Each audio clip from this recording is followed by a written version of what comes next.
Hello everyone and welcome back to the Horror Hut. Before you drift off, it would be a nice idea if you could leave a comment to let me know where you are listening from. Please don't forget to give the video a like and subscribe to the channel. Right, let's get comfy and relaxed, and let's begin. Story 1, The Mind That Lied Back. I didn't think much of it at first, the way the man was standing across the street from my apartment building, just watching. It was almost 6 in the evening, the kind of early spring day when the sun hangs low but still casts long shadows, and there was the usual hum of city noise, cars idling, distant sirens, a dog barking somewhere to the left. I was on my way home from work, juggling a grocery bag in one hand and my phone in the other, scrolling through messages I wasn't really reading. The man was wearing a gray hoodie, the hood pulled up even though it wasn't cold, and jeans that looked a little too baggy. His posture was straight, but not relaxed. He had his hands in his pockets, and he never looked away from my building. I caught his eye once. He blinked slowly, then looked down at the cracked sidewalk and began shifting his weight from one foot to the other. I told myself it was nothing. Maybe he was waiting for someone. Maybe he was just passing time. But when I stepped into the lobby and pressed the buzzer to my apartment, the feeling in the pit of my stomach twisted tighter. The building's lobby was quiet, the overhead fluorescent lights humming softly. I glanced back toward the street through the glass doors. The man was still there, still watching. When I pulled out my keys to open the door to my apartment, my hands were shaking just a little. I told myself again it was nothing, that I was being paranoid. Once inside, I locked the door behind me and leaned my forehead against the cool wood. The hallway smelled of old carpet and a faint trace of cigarette smoke. I told myself that feeling of unease was just the city getting under my skin, the fact that I was alone, and my apartment was small, and the day felt longer than usual. I unpacked the groceries quietly, trying to focus on the mundane task of putting cans away. That's when I heard it, a soft tapping at the window in my living room. The windows faced the alley, and the sound was barely audible, like someone flicking a thumbnail against the glass. I froze, listening. Nothing else. My apartment was on the 3rd floor, so it would have been strange for anyone to be outside that close. The alley was cluttered with trash bins and the occasional stray cat, but no place a person could crouch without being seen from the street or my neighbor's windows. I pulled the curtains closed and locked the window. The tapping stopped. I told myself it was probably a branch brushing against the glass in the wind, even though the air was still. I tried to go about my evening normally. I set the stove on to boil water for tea, curled up on the couch with my laptop, and pulled up a movie. After a few minutes, I glanced again toward the window, half expecting to see something or someone. The streetlight outside flickered once, then steadied. Still nothing. By the time I heard the low thud from the back door, my heart was hammering loud enough that I was sure the neighbors could hear it. It was barely audible, but definitely there, a soft, heavy sound like a fist hitting wood. I jumped up and moved to the peephole. The hallway beyond the door was empty. I strained my ears but heard nothing else. I stepped back from the door and locked it again, more forcefully this time. The faint sound of footsteps echoed down the corridor, slow and deliberate. I didn't open the door. Instead, I grabbed my phone and called the building's superintendent. After a few rings, someone answered. "Hey, it's me, Sarah. I think there's someone outside my apartment. I just heard something at the door." The man's voice was low, tired. "I'll be there in 5. I hung up and sat down on the floor, my back against the door, clutching my phone like a lifeline. I could hear the faint clatter of his keys in the distance, and then footsteps approaching. When he finally appeared in the hallway, his face was pale and tight. "There's no one here," he said quietly, checking the lock and the small window beside the door. No signs of forced entry. I nodded but didn't feel any relief. I thought maybe someone was watching me earlier today. He didn't respond immediately. Then, without looking at me, he said, "Sometimes people hang around just to see if anyone's home. Could be kids messing around, or worse." "Worse?" I echoed, my voice barely above a whisper. He shrugged. "You never know." He checked the windows and doors again before leaving, promising to stop by later.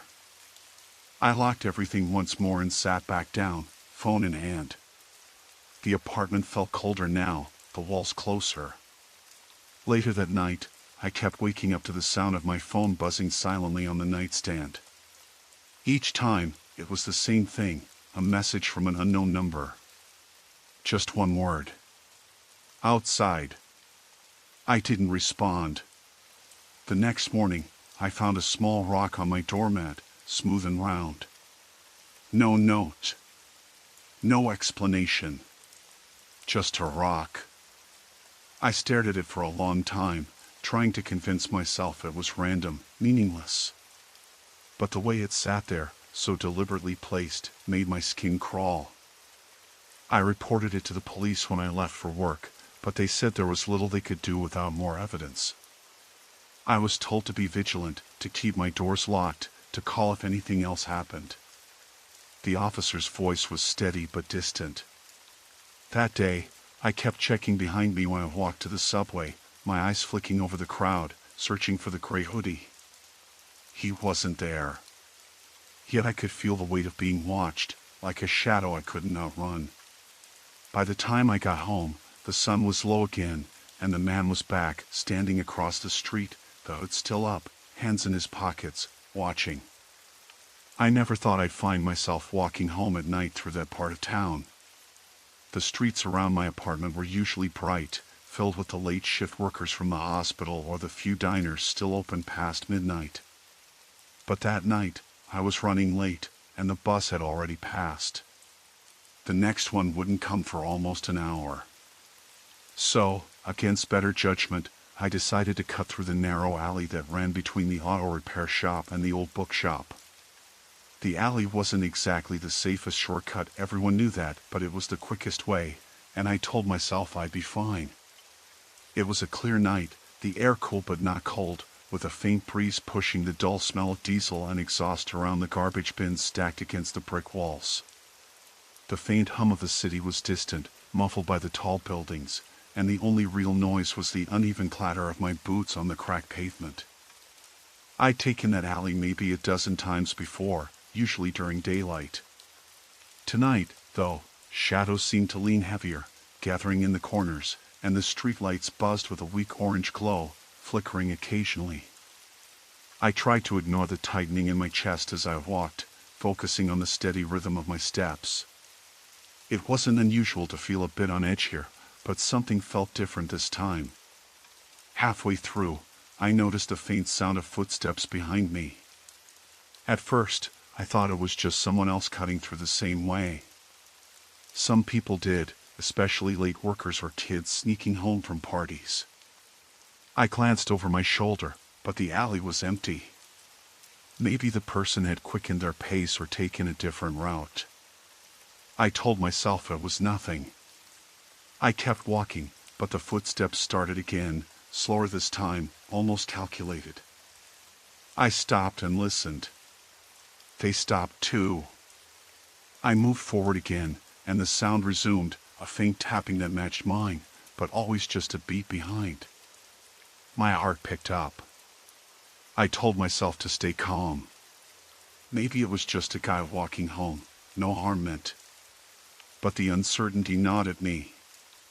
I tried to speed up and almost broke into a jog, but the footsteps quickened as well, always close but never going past me or around.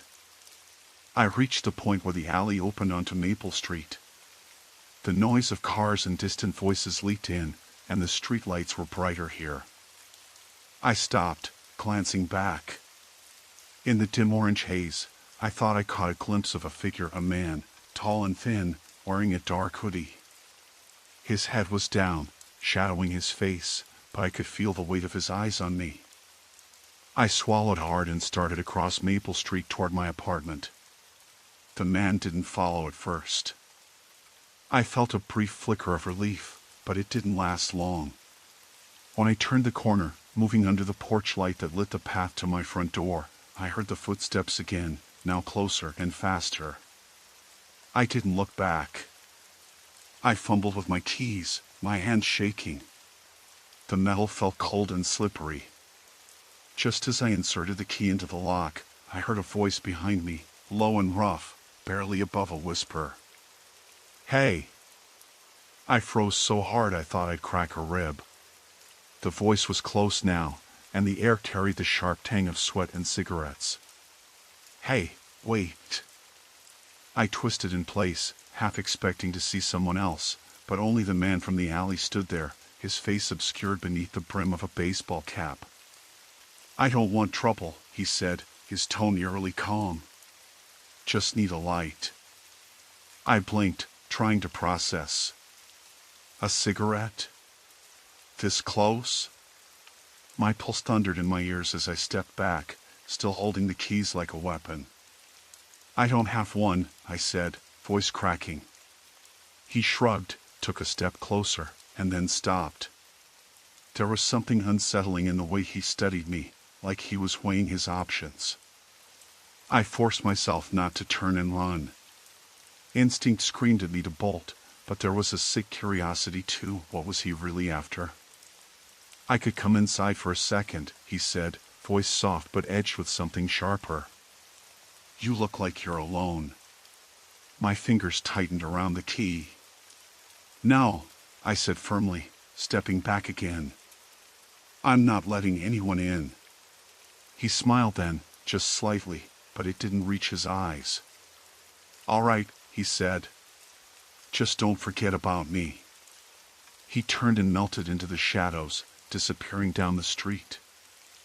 I didn't move until I was safely inside, bolting the door and locking it twice. The apartment felt too quiet, the sudden absence of outside noise making the creaks of the old building louder, more threatening. I checked the windows, all locked. Then I looked outside through the peephole. The street was empty, the glow of a street lamp casting long shadows on the pavement. I tried to shake the feeling of dread curling in my stomach, telling myself it was just a random guy, probably drunk, looking for a cigarette and nothing more. But the way he'd followed me, the way he'd spoken, it wasn't normal. Not at all.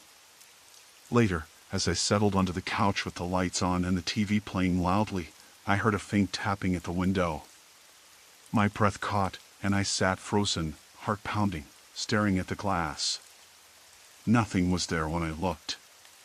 But I knew someone had been watching. And I knew this wasn't over.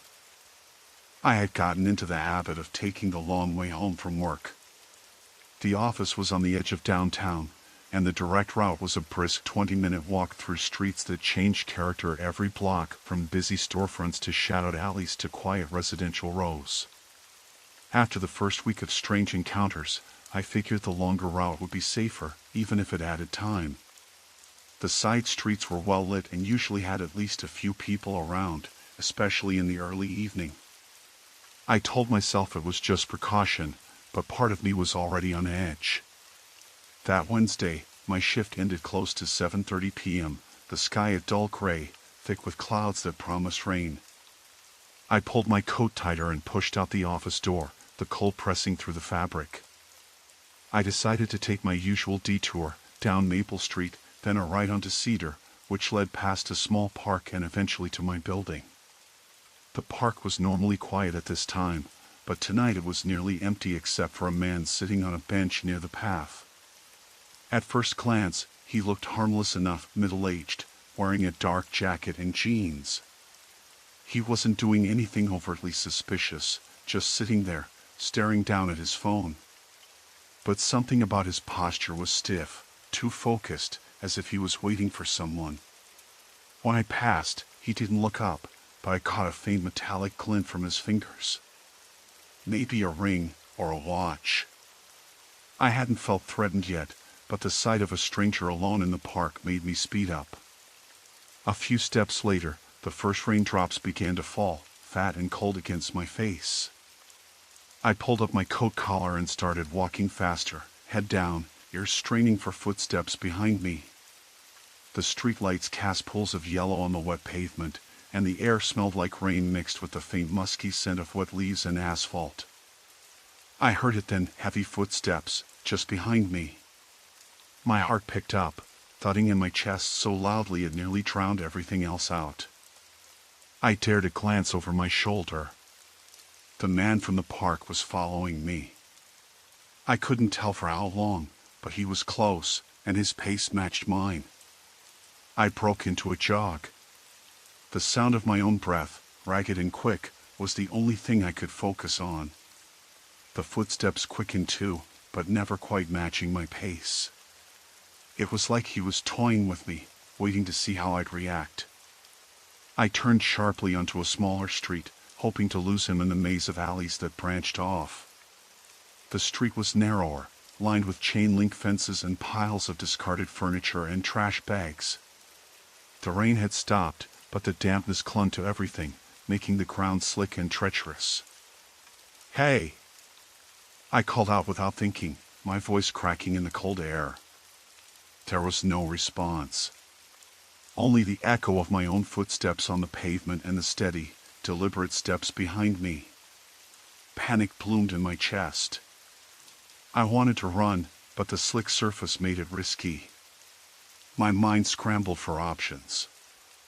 I spotted a convenience store at the end of the block, its neon sign flickering weakly. The door was open just a crack, and a pale fluorescent light spilled out onto the street. I took off toward it, heart pounding so hard I thought it would crack my ribs. As I neared the store, I could see a man inside, the clerk, who glanced up at me in surprise. "Open late?" I asked breathlessly, slipping inside and closing the door behind me. "Yeah," he said, his eyes flicking to the window. "You okay?" His voice was low, cautious. I nodded, swallowing hard. Just felt like someone was following me. The clerk didn't say anything, just watched me quietly. I realized the rain had started again, tapping like frantic fingers on the glass. Outside, the street was empty.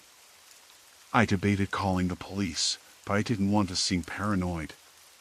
The clerk handed me a bottle of water, and I stayed inside long enough to calm down, watching the door and the street beyond. After a while, the footsteps never returned. The man who'd followed me was gone. I thanked the clerk and stepped back out into the rain, the chill now deeper in my bones. The walk home was uneventful, but nothing felt normal anymore. I kept looking over my shoulder, every shadow threatening to swallow me whole. When I finally unlocked my apartment door, hands trembling, I thought maybe the worst was over. But it wasn't. A little later, as I was about to turn off the lights, I noticed a small slip of paper tucked under the door. I didn't recognize the handwriting. I hesitated before picking it up, heart pounding so hard it blurred my vision. It read, "Nice walk tonight." The words weren't threatening. Not exactly. But the certainty behind them was unmistakable. I locked the door, double-checking all the windows, and sat down, trying to steady my breath.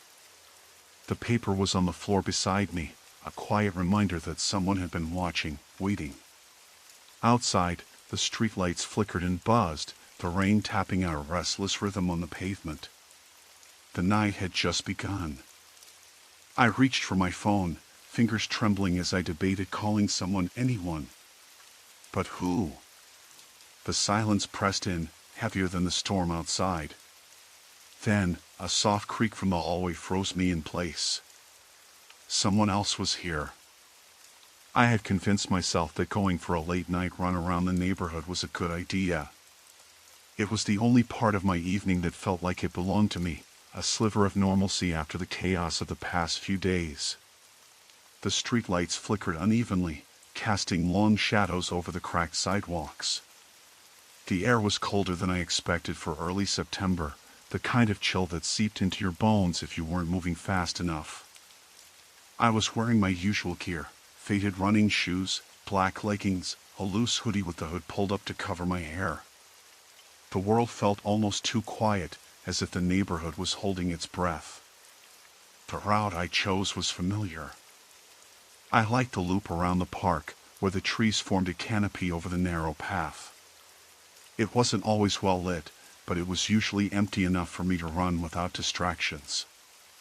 I kept my phone on airplane mode, a habit I developed to avoid notifications, though tonight I kept it close in my pocket just in case something felt off. I told myself it was just paranoia. About 10 minutes in, I noticed a figure standing near the edge of the park where the path met the street. A man, his face mostly hidden under a baseball cap pulled low, shifting from one foot to the other. At first, I thought he was just waiting for someone or maybe taking a smoke break. But then he started pacing slowly, constantly glancing toward the path I was running on. It made me uncomfortable, but I tried to rationalize maybe he was homeless or just passing time. I picked up my pace, my breath shallow and quick. The sound of my shoes hitting the pavement seemed louder than usual. I stole a glance behind me and caught the faint outline of a man starting to follow, keeping a distance but definitely moving in the same direction. My heart thudded painfully against my rib cage. I told myself not to panic. Maybe he was walking home too, nothing more. I turned a corner sharply, hoping to lose him in the maze of streets. But when I looked back again, he was still there, shadowing my movements in the dim glow of the street lamps. My skin prickled with a sense of dread I couldn't shake. I debated calling 911 but hesitated, worried about sounding paranoid or provoking something worse. Instead, I slowed to a walk near a well-lit gas station, hoping to appear less vulnerable and maybe even let him catch up so I could see what he wanted. The man stopped a few yards behind me. I could now make out more details. He was wearing a dark jacket, the kind with a hood. His hands were shoved deep in his pockets. He didn't say anything. I tried not to look scared, but I felt my throat tighten, words caught somewhere between panic and disbelief. He suddenly spoke, his voice low and gravelly, lost or just out late. I forced a laugh, trying to sound casual. Just running. You? Nothing special, he said, stepping a little closer. Neighborhood's quiet. Good for a walk at night. His smile didn't reach his eyes. It was too slow, too deliberate. I realized I had stopped moving altogether, frozen between the desire to flee and the need to stay calm.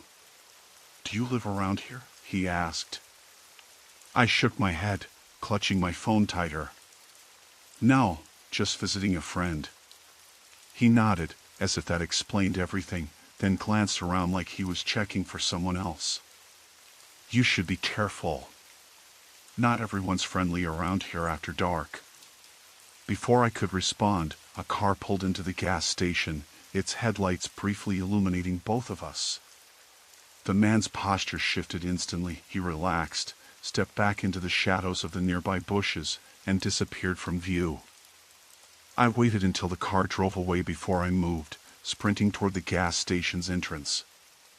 Inside, the fluorescent lights buzzed overhead, and the clerk looked up from his magazine. I tried to steady my breathing and forced a smile. Just needed a minute. He nodded, eyes flicking to the door, then back to me. "You okay out there?" "Yeah," I said, though the words tasted hollow. I bought a bottle of water and used the restroom, locking the stall door behind me. I stared at my reflection in the cracked mirror. My face was pale, eyes wide, hair damp with sweat. My hands trembled slightly. I tried to tell myself it was over, that I was safe now. But the knot in my stomach tightened. I decided not to go back the way I came. I called a rideshare instead, my fingers fumbling as I typed in my location. The app estimated a 5-minute wait, which felt like an eternity. I paced near the entrance, glancing over my shoulder every few seconds. That's when I saw him again. The same man, walking slowly along the far side of the parking lot, hidden partially by the shadows cast from the gas station's overhang. He wasn't trying to hide anymore, he was watching me, and the look in his eyes was colder now, more calculating. I ducked behind a pillar just as my phone buzzed. My ride had arrived. I peeked around the edge, and he was still there, unmoving except for his head, which tilted as if studying me. My heart slammed against my ribs, and I realized I hadn't held my breath until that moment. I bolted from behind the pillar, waving at the driver as I climbed into the car. The doors locked with a reassuring click behind me. I hardly spoke during the ride, staring out the window at the dark street slipping past, my mind racing. When I finally got home, I double-checked every lock on the doors and windows, even sliding the bolt on the back door twice just to be sure.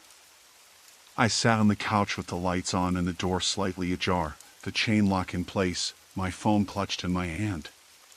Every creak of the house sounded like footsteps. Every shadow seemed to move. I didn't sleep that night. Outside, the wind picked up, rattling the window panes. I kept imagining that man's face, the slow, deliberate way he had followed me, the coldness in his eyes that didn't seem to belong to someone just taking a walk. It was the first time in a long time that I truly felt hunted.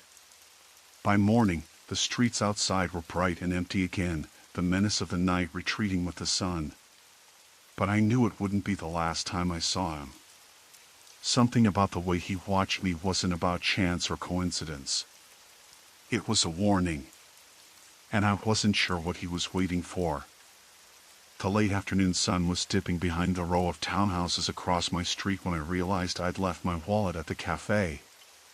It was the type of afternoon that felt like it might rain but didn't. Gray clouds hung low and heavy, and the air smelled faintly of wet concrete and exhaust. I was halfway through my walk when I noticed the empty pocket and my stomach sank. The cafe was only 3 blocks away. I decided to retrace my steps, telling myself it'd be a quick in and out. It was the kind of place where you knew the barista by name and nobody locked the door during the day. I liked that casual trust. I liked the normalcy. I hurried back, the sidewalk slick from an earlier drizzle, the soft patter of distant rain tapping on my jacket. The streetlights flickered on one by one as the sky darkened. I tried to dismiss the small unease nibbling at the back of my throat. Maybe it was the quiet. Even on a weekday, the neighborhood normally buzzed with people going home or walking dogs. But today, hardly anyone was around.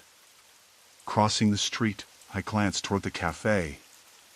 The windows were dark. The door was locked. Inside, the chairs were upturned on tables, and the usual clutter of mugs and napkins was gone.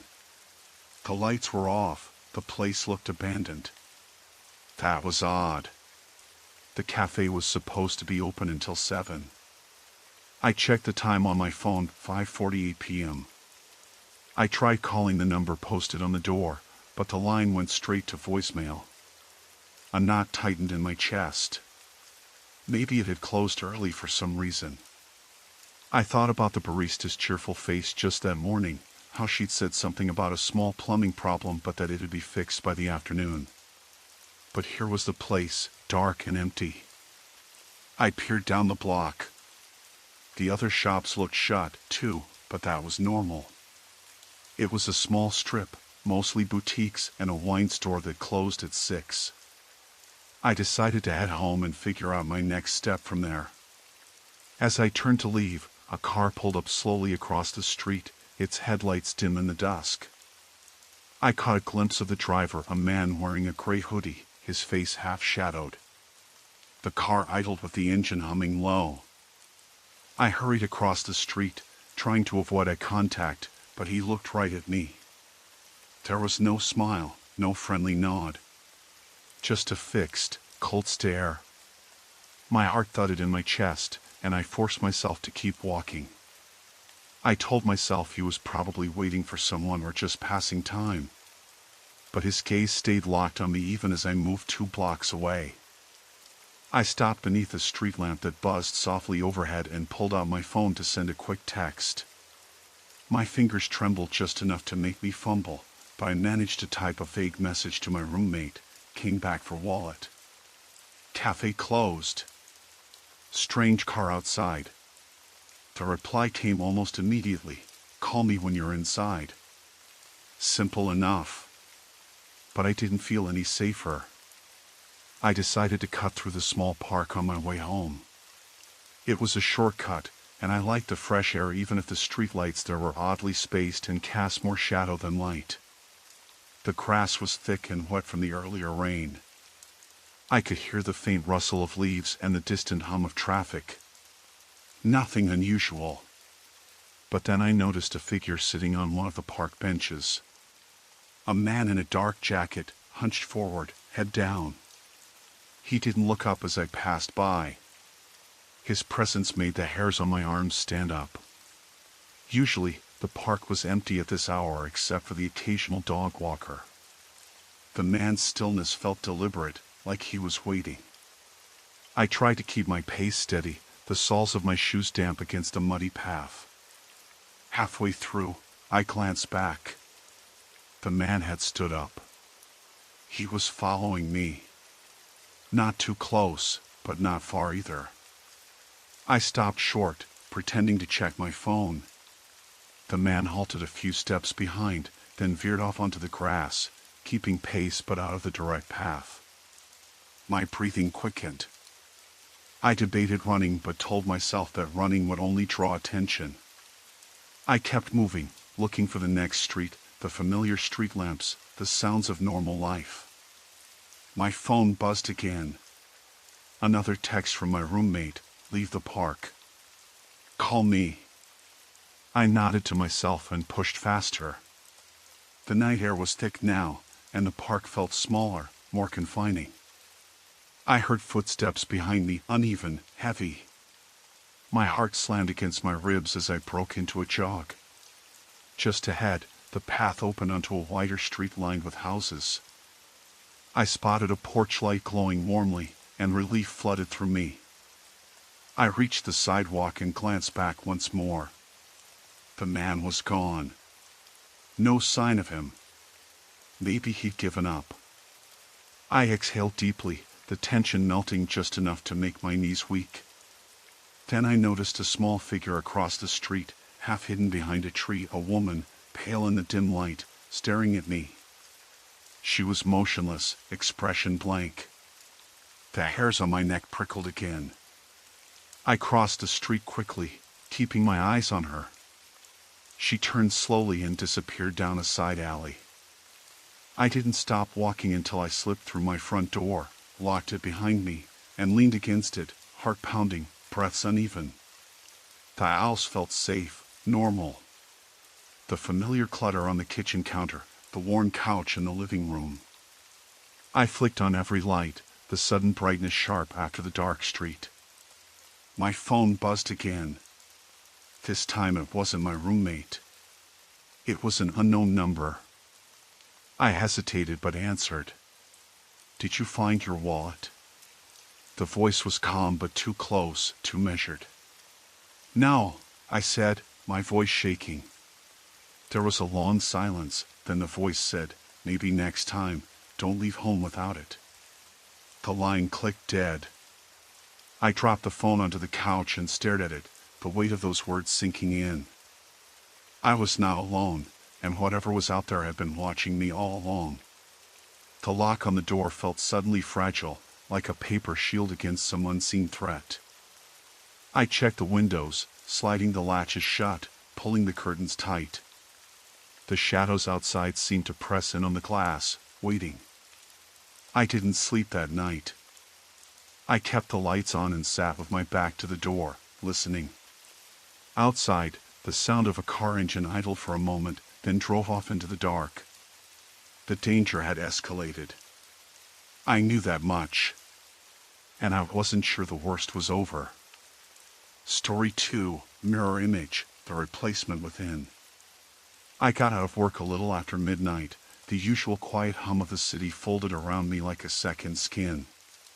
My shift at the hospital's records department was dull enough that nights blurred into each other, punctuated only by the clacking of keyboards and the occasional paging overhead.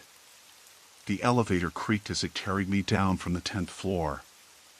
I was tired, but eager to get home and collapse onto my couch with a book or maybe a late-night documentary. The parking garage was almost empty, save for a handful of cars scattered across the concrete slab. I walked toward my old sedan, the sound of my boots muffled on the damp asphalt. A faint drizzle had begun, the air heavy with the smell of wet concrete and exhaust. I dug my keys out of my pocket. The little LED in the fob blinked, and the doors locked and unlocked with the familiar beep. I slid into the driver's seat, grateful for the warmth of the heater once I started the engine. I was halfway through backing out when I noticed movement in the corner of the garage. A figure leaned against the wall near the stairwell, the shadowy shape barely visible in the dim overhead lights. My first thought was that it was someone waiting for a friend or taking a smoke break. I didn't think much of it until the figure shifted, stepping just far enough into the strip of light to reveal a man in a dark hoodie, hands stuffed into his pockets. I paused, a prickle creeping up my spine. Usually, the garage was emptier than this at night. I unlocked the doors and locked them again, just in case. I kept my eyes on the man as I turned the steering wheel slowly, inching backward. The man didn't move. He just stood there, facing me. His posture was relaxed, but there was something off, like he was waiting for me. I decided not to hesitate. I put my car in drive and moved toward the exit. The gate was manual on nights, so I had to stop and lift it myself. That's when I heard the soft thump behind my car. My heart jumped. I glanced in the rearview mirror and saw the man. He was close now. He didn't run, didn't shout, just followed. I slammed the gate down and locked it behind me without looking back. The streets outside were deserted except for the occasional flashing street lamp. I glanced in my mirror again, but the man was gone. I exhaled slowly, trying to steady my breath. Maybe he'd just been in the garage for a different reason. Maybe I was overreacting. But the unease settled deep in my chest, prickling at the edges of my mind. I drove home on silent streets, the fog thickening near the river and swallowing the orange glow of streetlights. Parked cars appeared like ghostly shapes, and every shadow seemed to stretch too long. I kept my doors locked, eyes flicking constantly to the rearview mirror. When I pulled into my driveway, relief washed over me like a wave. My neighborhood was quiet, the houses dark except for a few porch lights.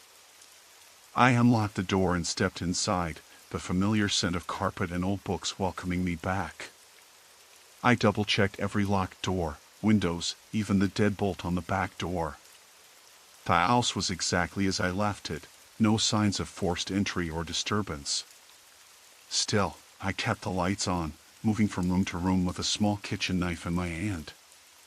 I told myself it was just paranoia, a product of working late and the silence of the night. Then I heard the noise. A soft scrape, like fingernails dragging across wood. It came from the basement door. I froze. The basement door was in the laundry room, down a flight of stairs and behind a heavy metal door I usually kept locked. I never heard anyone come in through the front or back doors, and I was certain I'd locked everything. The scrape came again, slower this time, deliberate. I could hear it over the hum of the refrigerator and the ticking of the old wall clock. My breath caught in my throat. I gripped the knife tighter and moved toward the laundry room. Every step creaked on the hardwood floor, each sound louder than it should have been in the stillness. I reached the basement door. My hand trembled as I reached for the light switch, flicking it on. Yellow light flooded the small room, revealing laundry baskets and a workbench cluttered with tools. The door to the basement was shut tight. I pressed my ear against it. Silence. I waited, heart hammering, but nothing more came. No footsteps, no breathing. I hesitated, considering calling the police. But what would I say? That I thought someone was in my basement? Without any proof? I backed away slowly, locking the door again. I retreated to the living room and sat on the couch, knife still in my hand, eyes starting to every shadow. Minutes passed. Then my phone buzzed. I jumped, nearly dropping it. The screen showed a text from an unknown number. Nice car. My hand shook as I reread the message. I stared at the screen, blinking hard, trying to convince myself it was a prank. But the timing, the man in the parking garage, followed by this message immediately after I got home, made my stomach twist. I typed a reply with trembling fingers, but the text field wouldn't let me send. The number wasn't recognized by my carrier. It was blocked from outgoing messages. I sat in the dark, the only sound the quiet tap of rain against the window. My phone buzzed again. See you soon. The words felt like ice trailing down my spine. I wanted to call someone, anyone, but I was alone, and the night felt suddenly and irrevocably sharp around me. I locked the doors again, checked the windows. The house was still, but I knew that if I looked out, the darkness would be watching back. I stayed on the couch, clutching the knife, the phone glowing faintly in my lap. Outside, the rain fell steady, hiding footsteps no one should have been making. The night air was sticky and thick, the kind of humidity that made even my skin feel heavy. I had left the diner a little after midnight, the sort of hour when most people are either heading home or nowhere at all. The streets were nearly deserted, but my route took me down a quieter stretch, narrow sidewalks flanked by dead trees and shuttered storefronts. The glow from the street lamps was weak and intermittent, flickering now and then as if struggling to stay alive. It made the shadows pool unevenly, warping the shapes of trash cans and telephone poles. I had my earbuds in, playing a low playlist to keep me company, but I wasn't really listening. My thoughts drifted to the evening, how strange it felt leaving work that late, alone, when usually there was a car or two parked outside, or a familiar face here or there. Tonight was different. Quiet in a way that made the hairs on the back of my neck stiffen. I forced myself to focus on the rhythm of my footsteps against the cracked pavement. One foot in front of the other. Nothing to worry about. I'd walked this route hundreds of times. But as I rounded the corner onto Maple Street, I noticed a man standing across the road beneath a street lamp that blinked desperately against the darkness. He wasn't doing anything, just standing there, hands in his jacket pockets, staring down the empty street. His face was half covered by the hood of his sweatshirt, shadows cloaking his features, but something about his posture, stiff, unmoving, felt off. Normally, people don't just stand in the middle of the block like that, especially not at this hour. I glanced away, quickening my pace. The hum of traffic from the main road was muted here, replaced by the occasional distant bark of a dog or the rustle of wind through dry leaves. My phone buzzed in my pocket. I fumbled it out, heart beating a little faster than it should have. A text from my friend Mark, "You on your way?" Relieved, I typed back, almost. Just left the diner. I looked up again. The man was gone. I stopped. Squinted down the block. No one. Maybe he'd crossed the street or ducked into one of the alleyways. I shook my head, feeling silly. Probably just waiting for a ride or something. Still, there was a pit of unease in my stomach. I slipped my phone back into my pocket and resumed walking. The night seemed to stretch longer with every step. I became aware of the ambient noises I usually ignored, the distant drip of water from a broken gutter, the scrape of metal against concrete where a dumpster door swung in the breeze, the low murmur of my own breath. Then, a faint sound, shuffling footsteps behind me. I froze, breath caught in my throat. I didn't dare turn around. The footsteps matched my pace, steady and deliberate. I ducked my head, quickened my step. The footsteps sped up too. I stopped, heart pounding so hard I thought it might burst through my ribs. "Hey," a rough voice said behind me. I swallowed hard. The voice was low, but there was an edge to it, something impatient or maybe irritated. I risked a glance. A man, maybe in his early 30s, was a few feet behind me. He wore a dark jacket and jeans, his face shadowed under a baseball cap. His eyes glittered unnaturally bright in the low light. I forced a smile, trying to sound casual. "Hey." He matched my pace again, staying close but not too close. Too close for comfort. "I'm sorry," he said. "Do you have a light?" "No," I said, shaking my head. "Sorry." He nodded, as if expecting rejection. We kept walking, the silence between us tight and heavy. My pulse thudded in my ears. "Where you headed?" he asked. I hesitated. "Just home." He was silent for a moment. "You live around here?" "Yeah." The street lamp flickered again, bathing us in an eerie, intermittent glow. His eyes darted from side to side nervously, like he was scanning for something or someone. I tried to focus on the street ahead, but the hair on my arms prickled. This was bad. I needed to find a way to shake him off without provoking him. "Hey, look, I'm not interested in trouble," I said, trying to keep my tone light but firm. "Really just want to get home." He chuckled softly, but it wasn't comforting. It was low and dark, like a warning.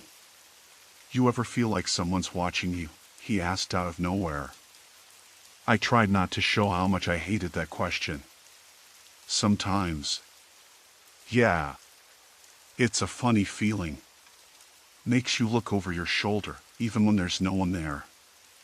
I nodded, pretending to be interested in this pointless conversation.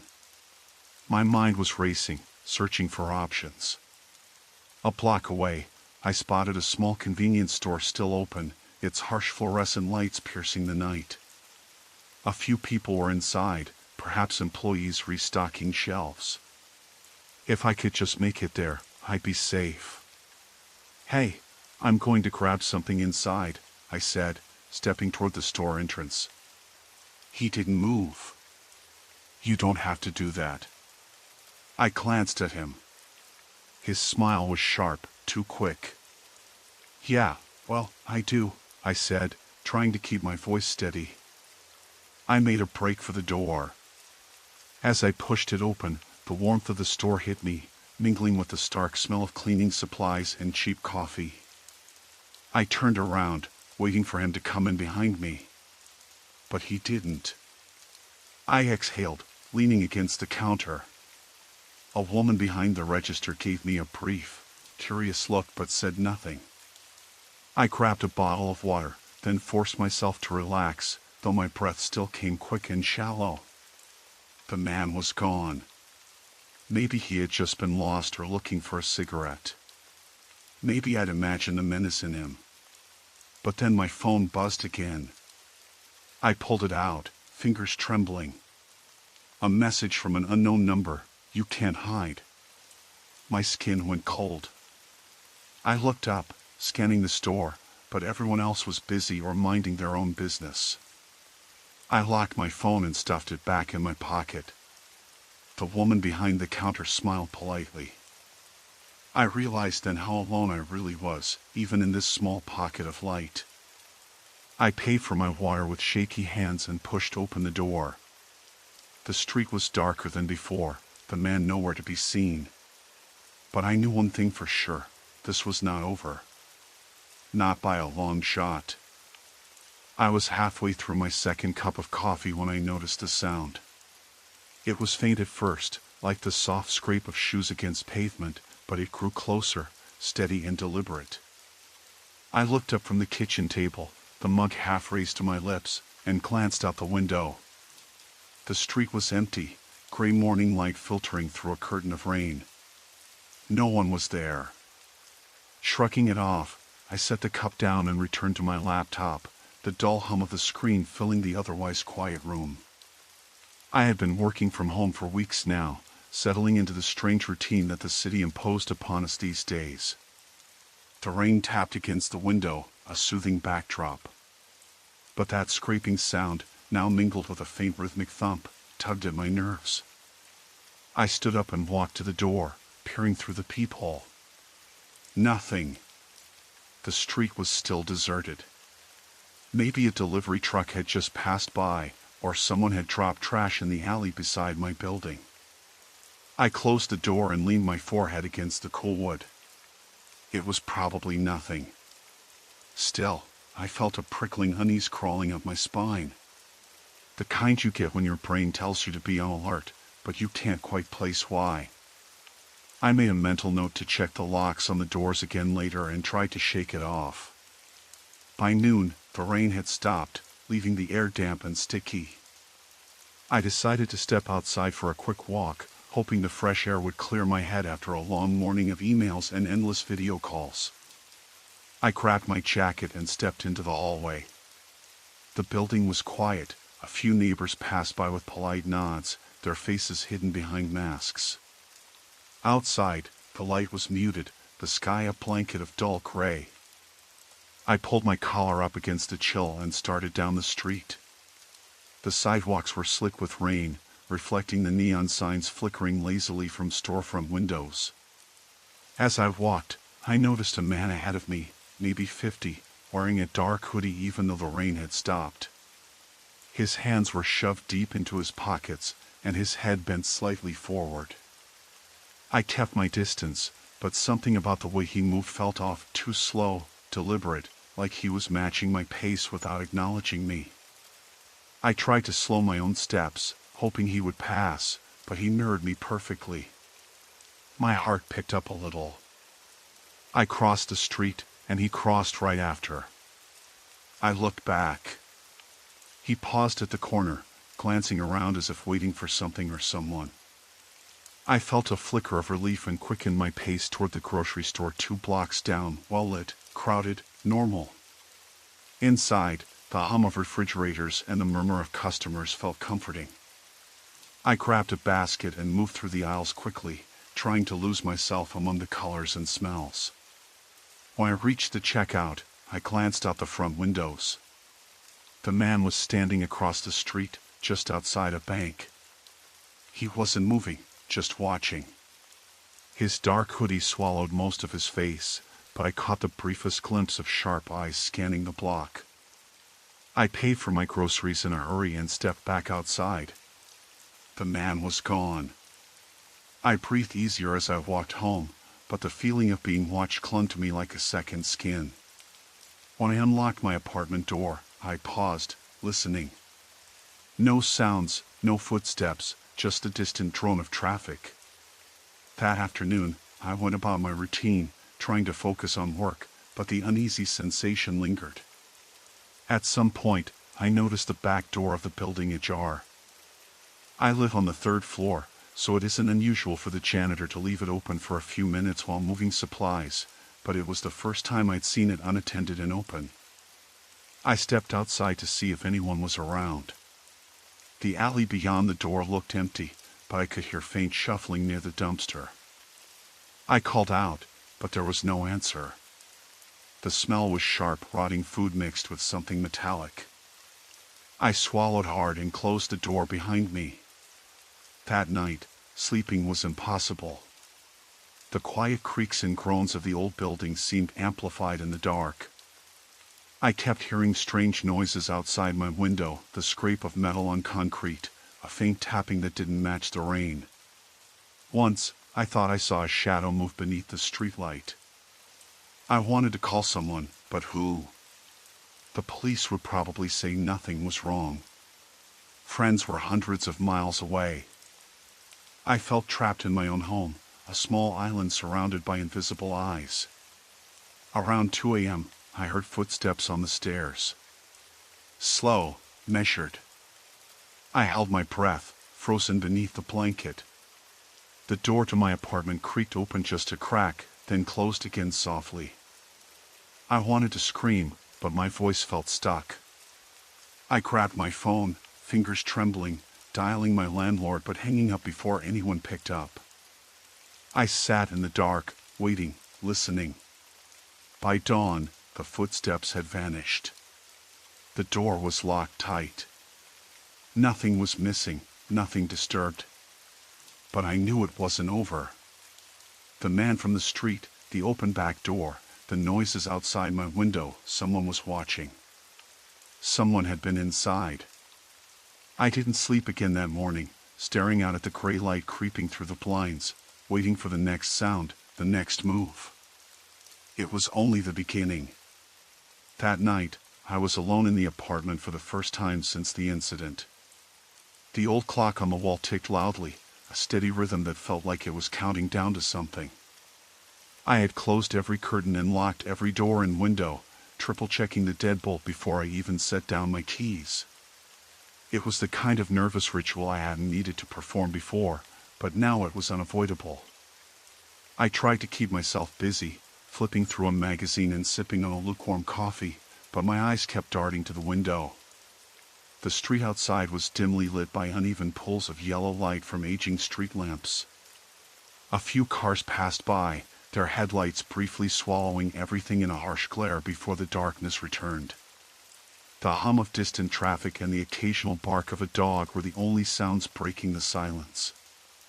Around 10 o'clock, I decided to take out the trash.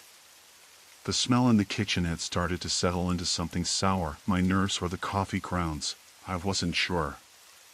As I slipped on my sneakers and grabbed the bag, I noticed a man standing across the street near the corner store. He was leaning against a lamppost, his face shadowed under the brim of a baseball cap despite the streetlight's glare. He wasn't doing anything in particular, just watching. I froze. There was nothing overtly menacing about his posture, but something in the way he stayed still pulled at the edges of my unease. I glanced quickly down the street, no one else was around. The man didn't move. I debated whether to walk behind a different building to the dumpster, but that route would take me past a less visible alley. The rational part of me insisted it was probably nothing, a random guy killing time outside the store. But it wasn't just that. I could feel it. I opened the door and stepped out into the cool night air, clutching the trash bag tightly. The crunch of gravel under my feet sounded unnaturally loud, and my heart stuttered as the man shifted his weight and took a step closer toward the streetlight. I forced myself to keep walking, head down, toward the dumpster just a few yards down the alley. As I reached for the dumpster lid, I heard footsteps behind me, slow, deliberate. I didn't turn around. The hairs on the back of my neck prickled, and I wanted nothing more than to dump the bag and get back inside. I stuffed it in and slammed the lid shut, then spun around. The man was standing no more than 5 feet away. His face was partially illuminated now, and I could see a faint smirk. "Hey," he said, voice low and casual.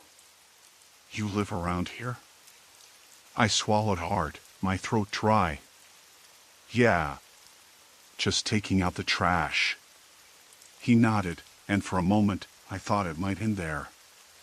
But then he took a step closer, and the smirk twisted into something colder. "I've seen you around. You're always alone." The way he said it felt like a warning, or something worse. My hands tightened into fists. "I'm not interested," I said, voice firmer than I felt. He laughed softly, a sound that didn't reach his eyes. "Relax. I'm not here to cause trouble." But the way he didn't move away told me he was lying. I took a tentative step back, eyes flicking to the street behind him. No help there. Suddenly, I felt a sharp tug at my wrist. Instinctively, I jerked away, stumbling back against the dumpster. The man's grip was rough and unexpected, his fingers digging into my skin. My breath hitched, panic rising like bile.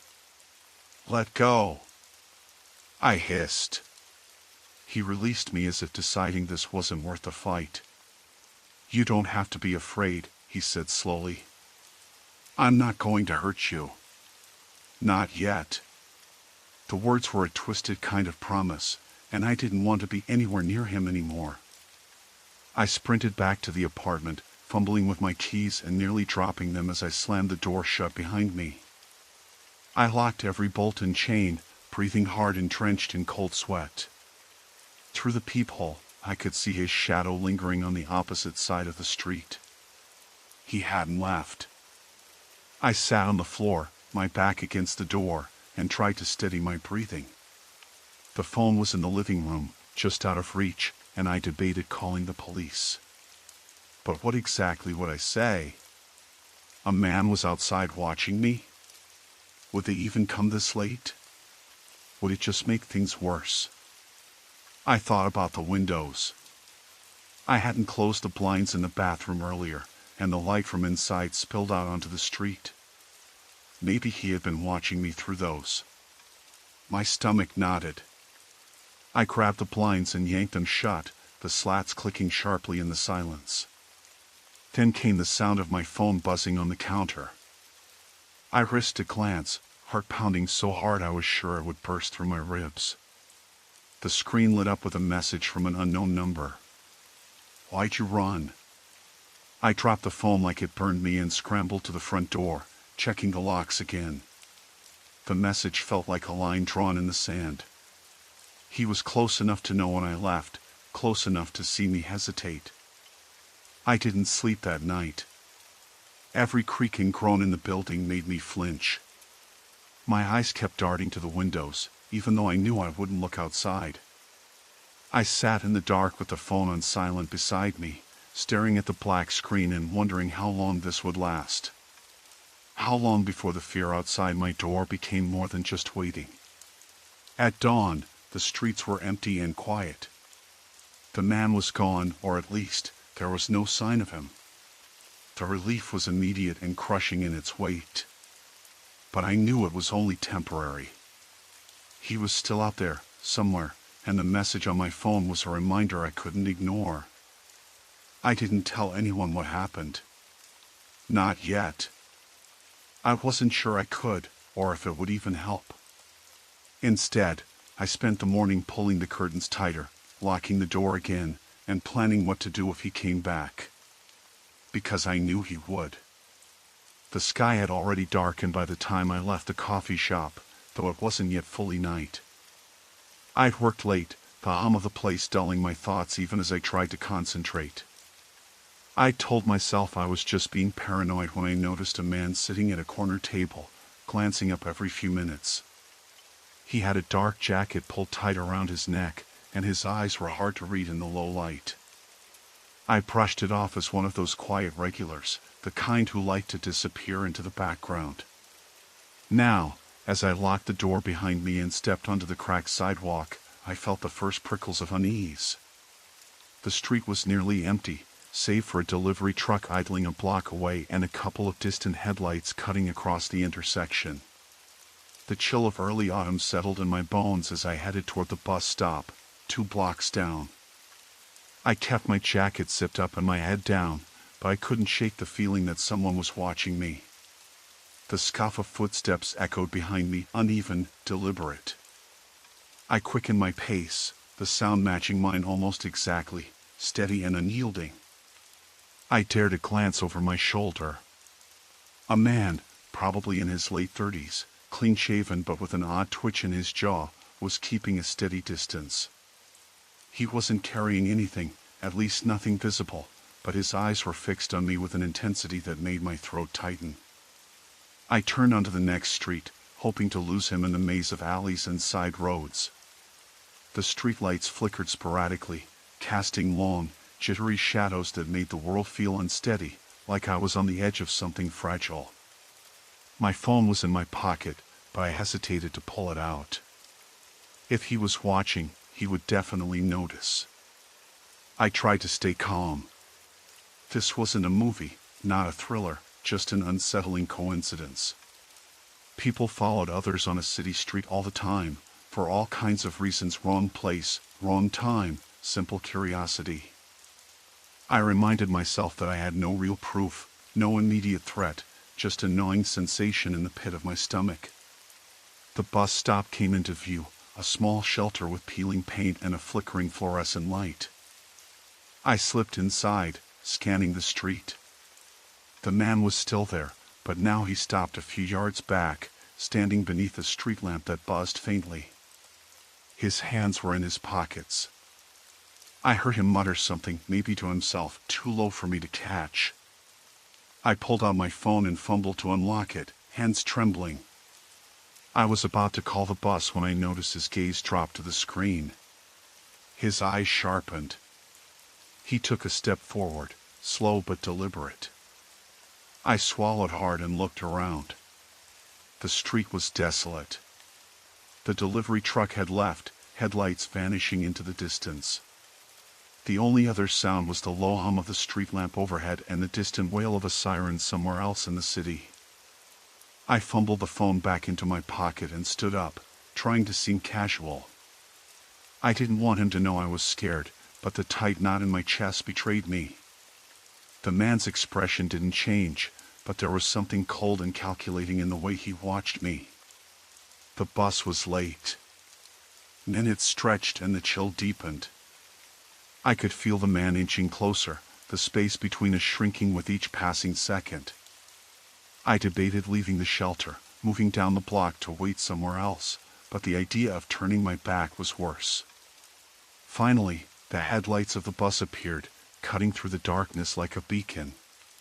Relief surged through me as I stepped forward, the man retreating a pace just as I got inside. The bus driver didn't ask questions, he just nodded and pulled away from the curb. Through the fogged window, I watched the man dissolve back into the shadows of the street, the weight of his gaze lingering even as the distance grew. For the first time that night, I let my breath out in a long, shaky exhale. The bus was nearly empty, the low buzz of the heater filling the space. I pulled my jacket tighter and stared out at the dark streets sliding by, wondering if I'd made a mistake, if he'd follow me again, or if this was only the beginning.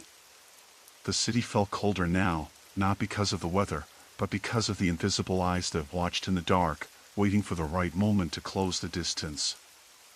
I tried to focus on the passing streetlights, their halos blurring through the bus window, but the shadows seemed to warp and twist just beyond the glass. Every time the lights flickered, I caught glimpses of movement, figures slipping between alleys, faces half hidden in the fog. My hands trembled against the cold metal pole, knuckles white with the effort of holding myself steady. The heater's warmth did nothing to chase away the chill crawling down my spine. Somewhere ahead, the bus groaned around a corner, and I caught the faintest scent of damp concrete and something else, something metallic, like old blood. I swallowed hard, unwilling to imagine what that could mean. The empty seats behind me suddenly felt too oppressive, as if whatever had been trailing me decided to board and was now settling in, waiting. I dared not turn around. Whatever it was, it thrived in the dark, feeding on the silence and my mounting dread. The bus pulled up to my stop, a flickering street lamp casting long, skeletal shadows across the pavement. Steeling myself, I stood and stepped off, the cold night air swallowing me whole. The street stretched out, empty except for the distant wail of a siren and the faint echo of footsteps that weren't mine. I walked faster, the sound matching my pace, until I broke into a run, heart hammering, hoping the city's labyrinth would finally swallow me whole. Story 3, Beneath the Vow's Mask. I didn't think much of it the first time I noticed a man standing across the street. It was late afternoon, the kind of gray, overcast light that made the whole neighborhood feel washed out, like a faded photograph. I was carrying groceries up the front steps of my apartment building, the plastic bags pressing cold against my fingers, and he was just leaning against the corner lamppost, hands shoved deep into the pockets of his dark jacket. His face was obscured by a low baseball cap, so I only caught glimpses of his eyes when he shifted his head. When I glanced up for a second time, he was still there, and I hurried inside, dropping the bags on my kitchen counter. For the next few days, I kept seeing him in the same spot around the same time, 5, 6 in the evening, when the sun was dipping but not yet gone. I started to feel a strange knot tightening in my stomach whenever I left for work or came home. Once, I told myself he must be waiting for someone else, maybe a friend or a relative who lived in my building. But the way he didn't move, just stood there staring into the distance, made me uneasy. On Wednesday, I left work a little later than usual, and the street was emptier than normal. There were no cars parked on the side, and the usual chatter of neighbors was absent, swallowed by the cold wind that rattled the thin branches of the trees lining the sidewalk. I spotted him again, but this time he was closer, near the entrance to the grocery store where I usually picked up milk or bread. He didn't move when I passed, but I felt the weight of his gaze heavy on my back. My heart thudded, and I forced myself to walk faster, the click of my boots on the pavement loud in the quiet air. At home, I locked the door twice before letting myself in. My hands trembled slightly as I set the groceries down and checked the locks again. The building wasn't known for trouble. The neighborhood was mostly quiet, families and older folks who kept to themselves. But the man's presence felt like an intrusion, a shadow sliding just beyond the edges of my routine. That night was restless. I kept waking up to strange sounds, the creak of the radiator, the occasional tap of rain against the window pane. At one point, I thought I heard footsteps on the stairs outside my door, slow and deliberate, but when I looked through the peephole, there was no one there. The next morning, I decided to take a different route to work, circling around the block to avoid the usual street where I saw him. But as I crossed the intersection, I caught a glimpse of the same jacket disappearing down a side alley. My skin prickled, and I crossed the street quickly, eyes darting to every shadow. By Friday, the man was no longer just a background figure. He had started to appear at different times in the late morning, when I left for lunch, sitting on a bench by the park, head down, fingers tapping a nervous rhythm on his knee. The unease in my chest grew heavier, like a stone sinking deeper with every glance. That afternoon, I was running late getting home. The daylight was fading fast, and the streetlights flickered on one by one as I unlocked my front door. I heard a voice behind me, low and rough, just a word or two muttered under breath. I turned sharply but saw no one. The wind swirled dead leaves around my feet, and the silence stretched thick. Inside, I double-checked every window and bolt. I tried to call a friend, but my phone died mid-conversation. The sudden loss of connection felt like the last thread snapping. I sat down, trying to make sense of the creeping panic. Was I being paranoid, or was this man really watching, waiting? That night, I kept the lamp on and the door chain latched. I told myself to stay calm, that I was safe indoors. But when I heard the faint scrape at the bottom of the door, like something being dragged slowly across the concrete, my breath caught in my throat. I didn't open the door. Instead, I pressed my ear against it, straining to catch any sound. The scraping stopped abruptly. Then footsteps retreated, fading into the distance. In the morning, I found a small, crude carving etched into the wood of the door frame, a single line, deep and jagged, like a scratch or a tally mark. I didn't know what it meant, but it was unmistakable proof that someone had been close enough to touch my home. I called the police, but they said without a clear threat or evidence of forced entry, there wasn't much they could do. They advised me to stay vigilant, maybe install a security camera.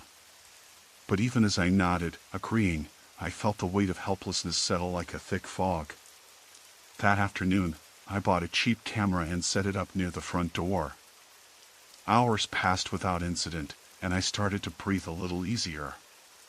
The street was quiet, the man was nowhere in sight. But then, just as dusk began to bleed into night, the camera caught a figure standing motionless in the frame. The same dark jacket, the same low cap pulled down over his eyes. He stared directly into the lens for a long moment, then turned and disappeared into the shadows. I watched the footage again and again, my hands shaking.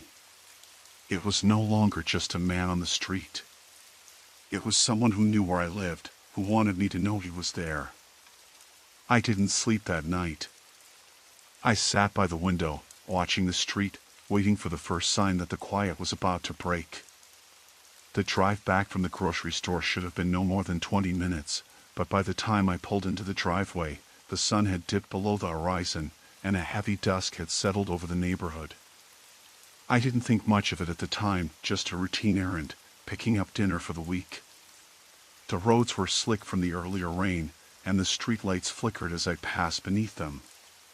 At one point, I caught the reflection of headlights in my rearview mirror, a car trailing at a steady distance.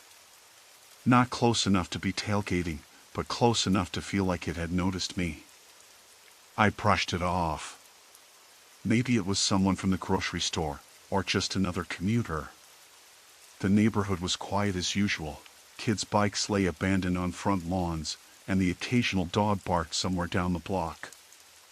I felt safe, in that false way you do when you're familiar with a place. I grabbed the bags and unlocked the front door, the familiar click sounding hollow in the stillness of the house. Inside, the air was cooler than I remembered, the old air conditioning unit humming faintly. I tossed the groceries onto the kitchen counter and glanced at the clock, 7:45 p.m. I had planned to make pasta, but the thought of chopping and stirring felt exhausting. Instead, I headed to the living room and flicked on the TV, flipping through channels until I landed on the local news. The anchor's voice was calm, the usual drone about city council meetings and weather reports. I barely listened until a breaking news banner slid across the bottom of the screen, police searching for man seen near several break-ins in area.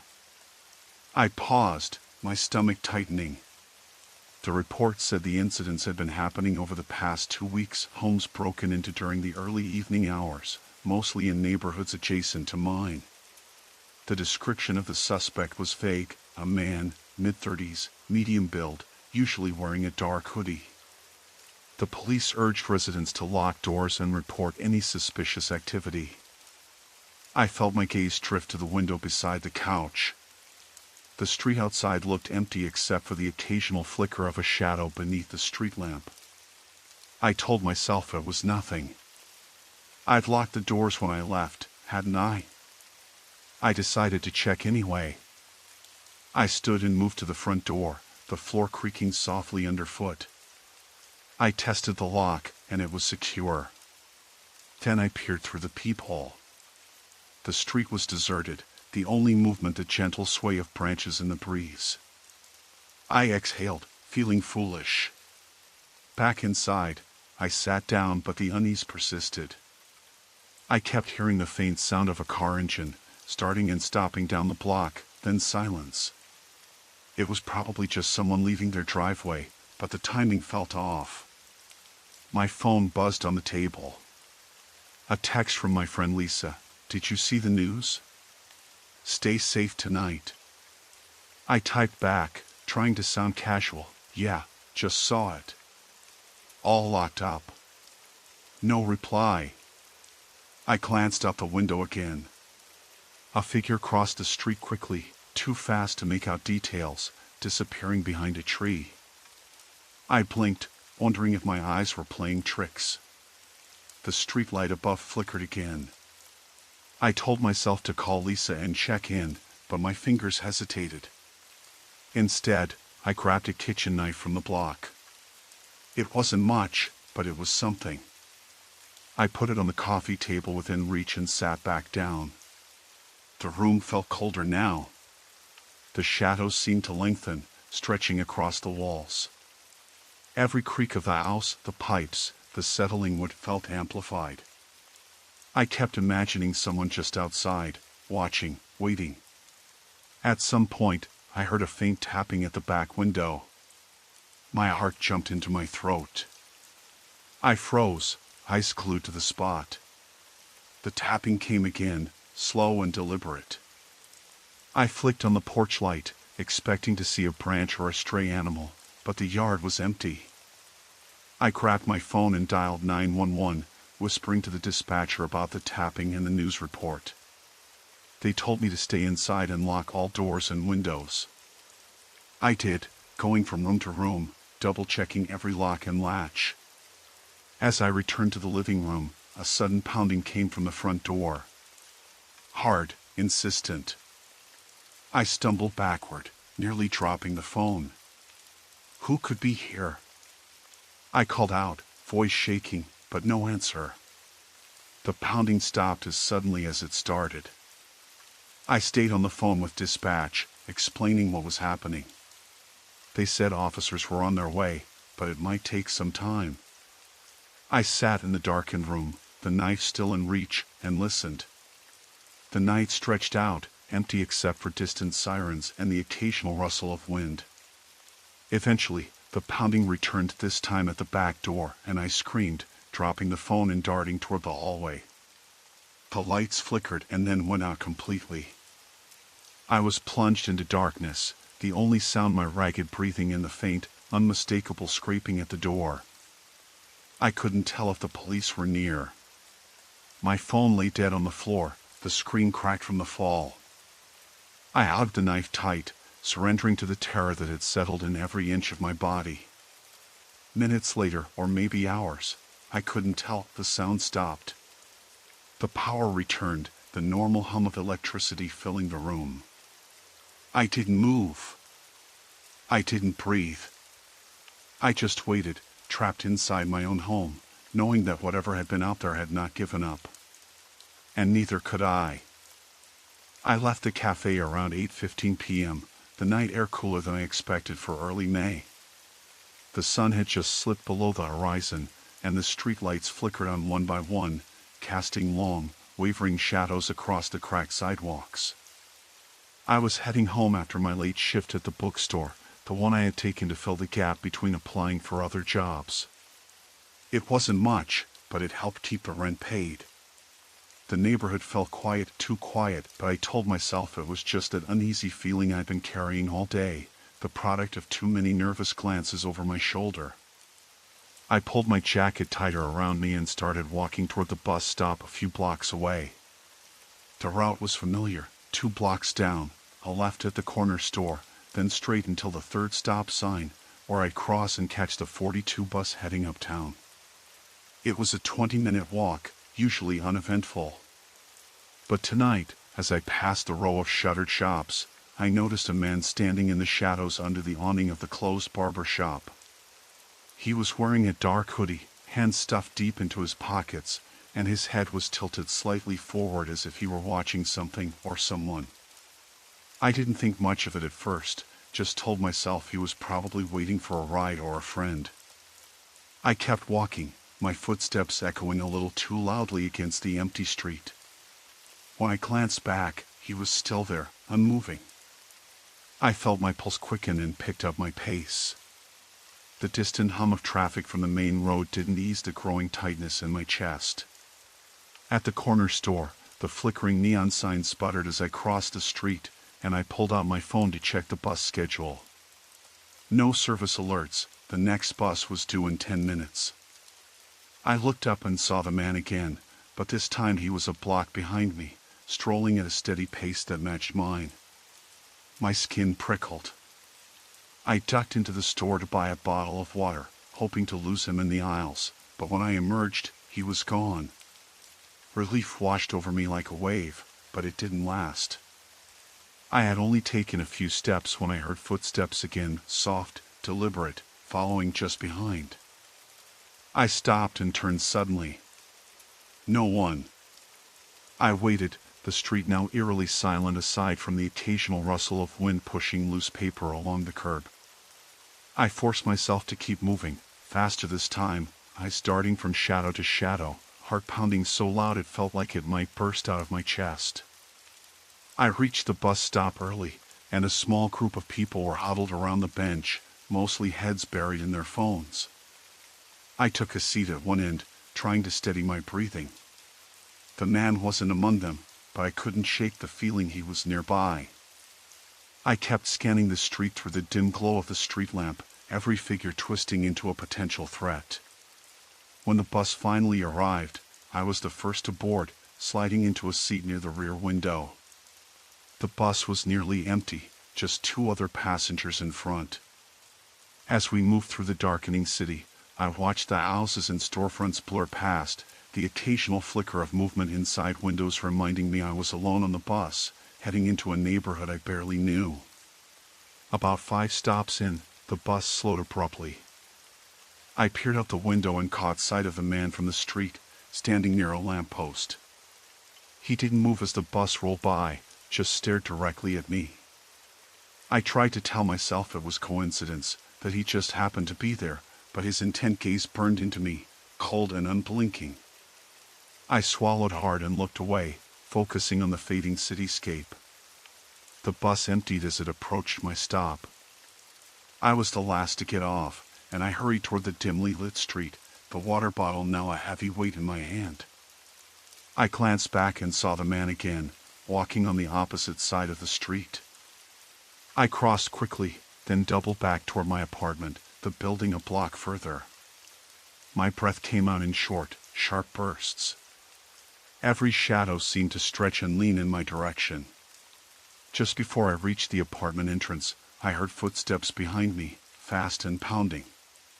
My heart lurched. I spun around, ready to confront whoever it was, but it was a woman in her 20s, jogging with earbuds in, oblivious to my panic. I exhaled shakily and entered the building, punching in my coat with trembling fingers. The door clicked open, the stale smell of the lobby greeting me like a shield. Inside, I leaned against the wall and tried to calm my racing mind. I checked my phone again, no missed calls, no messages. No one had tried to contact me. The building was unusually quiet, only the faint hum of the elevator and the distant sound of a dog barking upstairs. I took the stairs to my floor, every creak of the worn steps setting my nerves on edge. At my door, I fumbled with my keys, hands slick from sweat. As I stepped inside, I locked the door behind me and bolted the deadbolt. The small apartment felt suffocatingly silent, the blinds drawn tight against the night. I sat down on the edge of the couch, trying to convince myself I was overthinking everything. Maybe the man was just a loner, someone waiting for a friend, or maybe he'd been watching the bus stop for his own reasons unrelated to me. But the way his eyes had locked onto mine, the deliberate following, it gnawed at me. I pulled the curtains aside just enough to peek out. The street was still deserted, dark shadows pooling beneath the streetlights. No sign of him.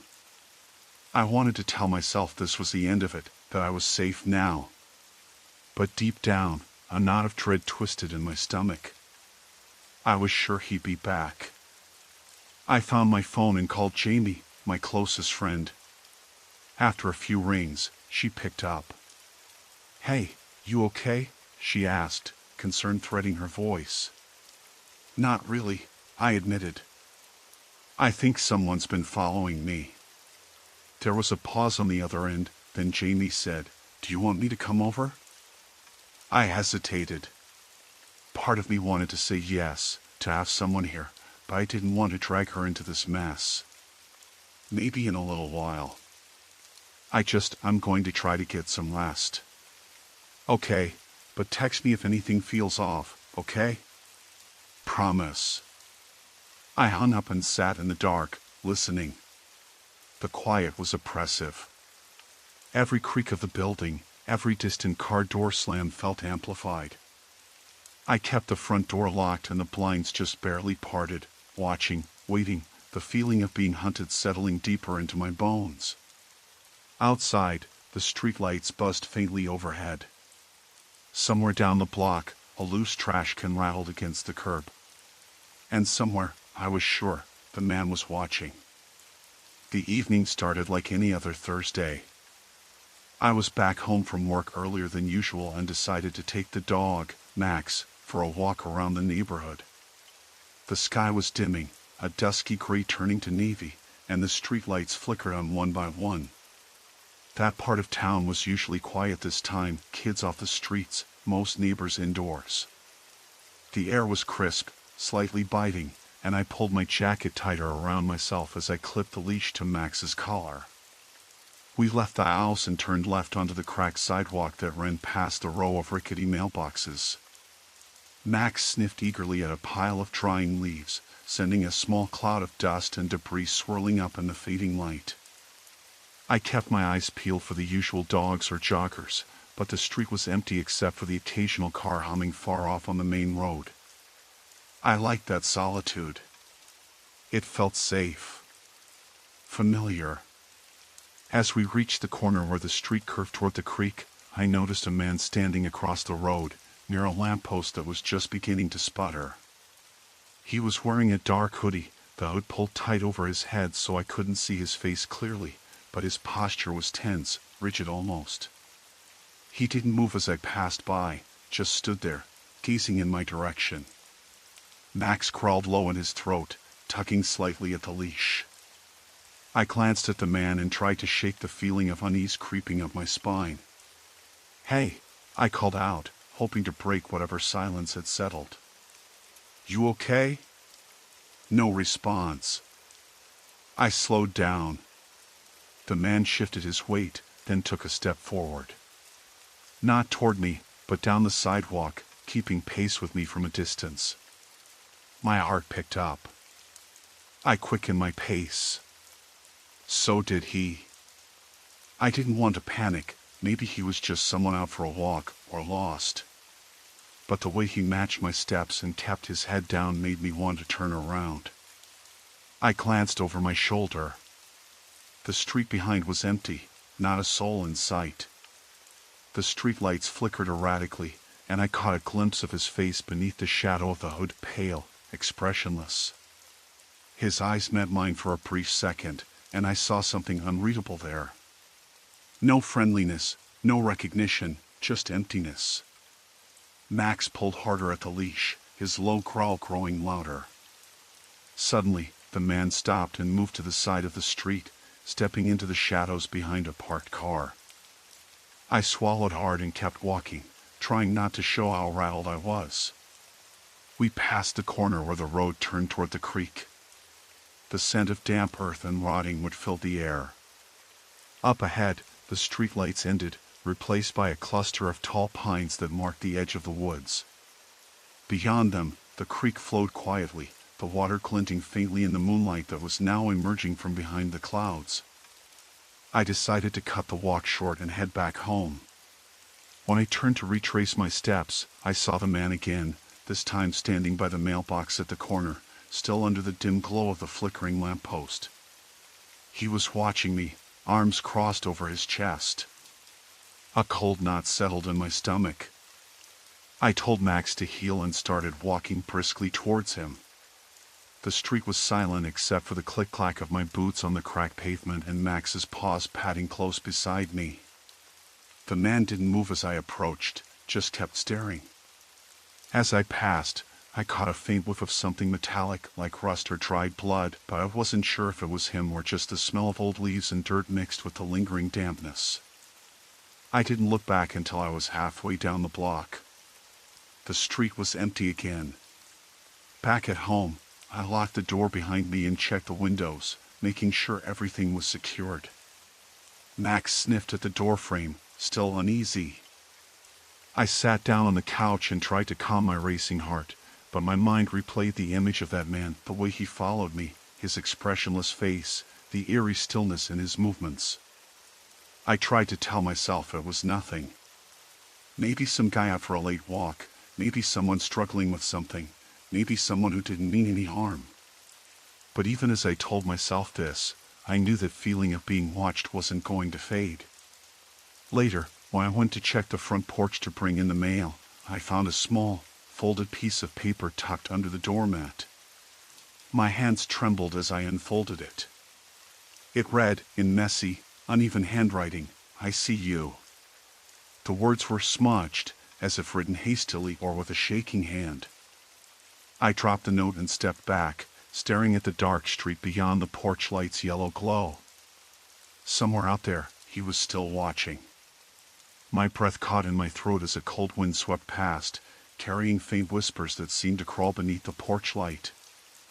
I wanted to call someone, anyone, but the phone upstairs was dead, no dial tone, just static. The street was empty, silent except for the distant howl of a dog. I locked the door behind me and backed away slowly, heart hammering like a drum in my chest.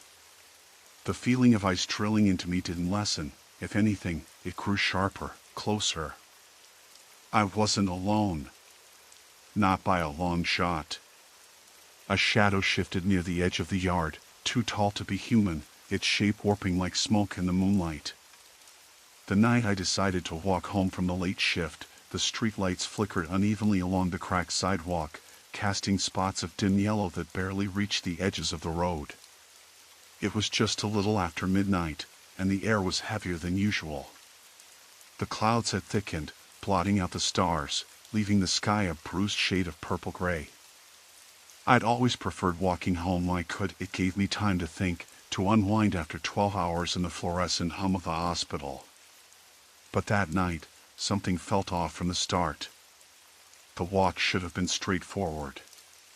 My apartment was a little over 2 miles away, mostly through residential streets where the houses sat back with neat lawns and porch lights on timers. There was usually a night breeze, something to cut through the summer humidity, but the air was still, almost suffocating. Halfway through the route, I noticed a figure standing on the corner where Elm Street met Oak. He wasn't doing anything, just standing, slightly hunched, hands in the pockets of a dark jacket. The street lamp above him buzzed faintly, casting long shadows that made his face hard to see. I told myself it was nothing, probably someone waiting for a ride or a cigarette break. But my pace quickened. I passed him without looking back. The crunch of gravel under my boots was louder than usual, and my heartbeat clenched tight. Maybe I was overtired. Maybe my brain was painting threats where there were none.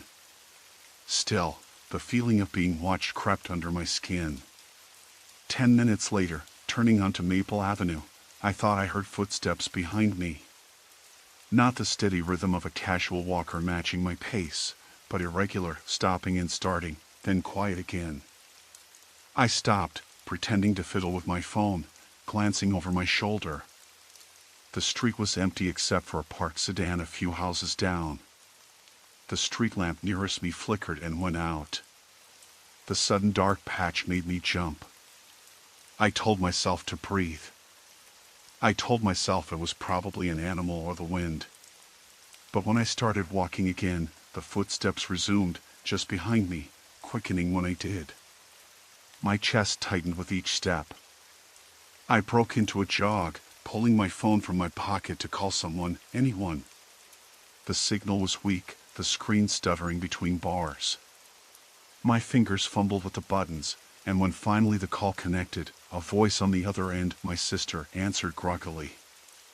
I kept my voice low, whispering a version of what was happening, then abruptly hung up before he could hear me.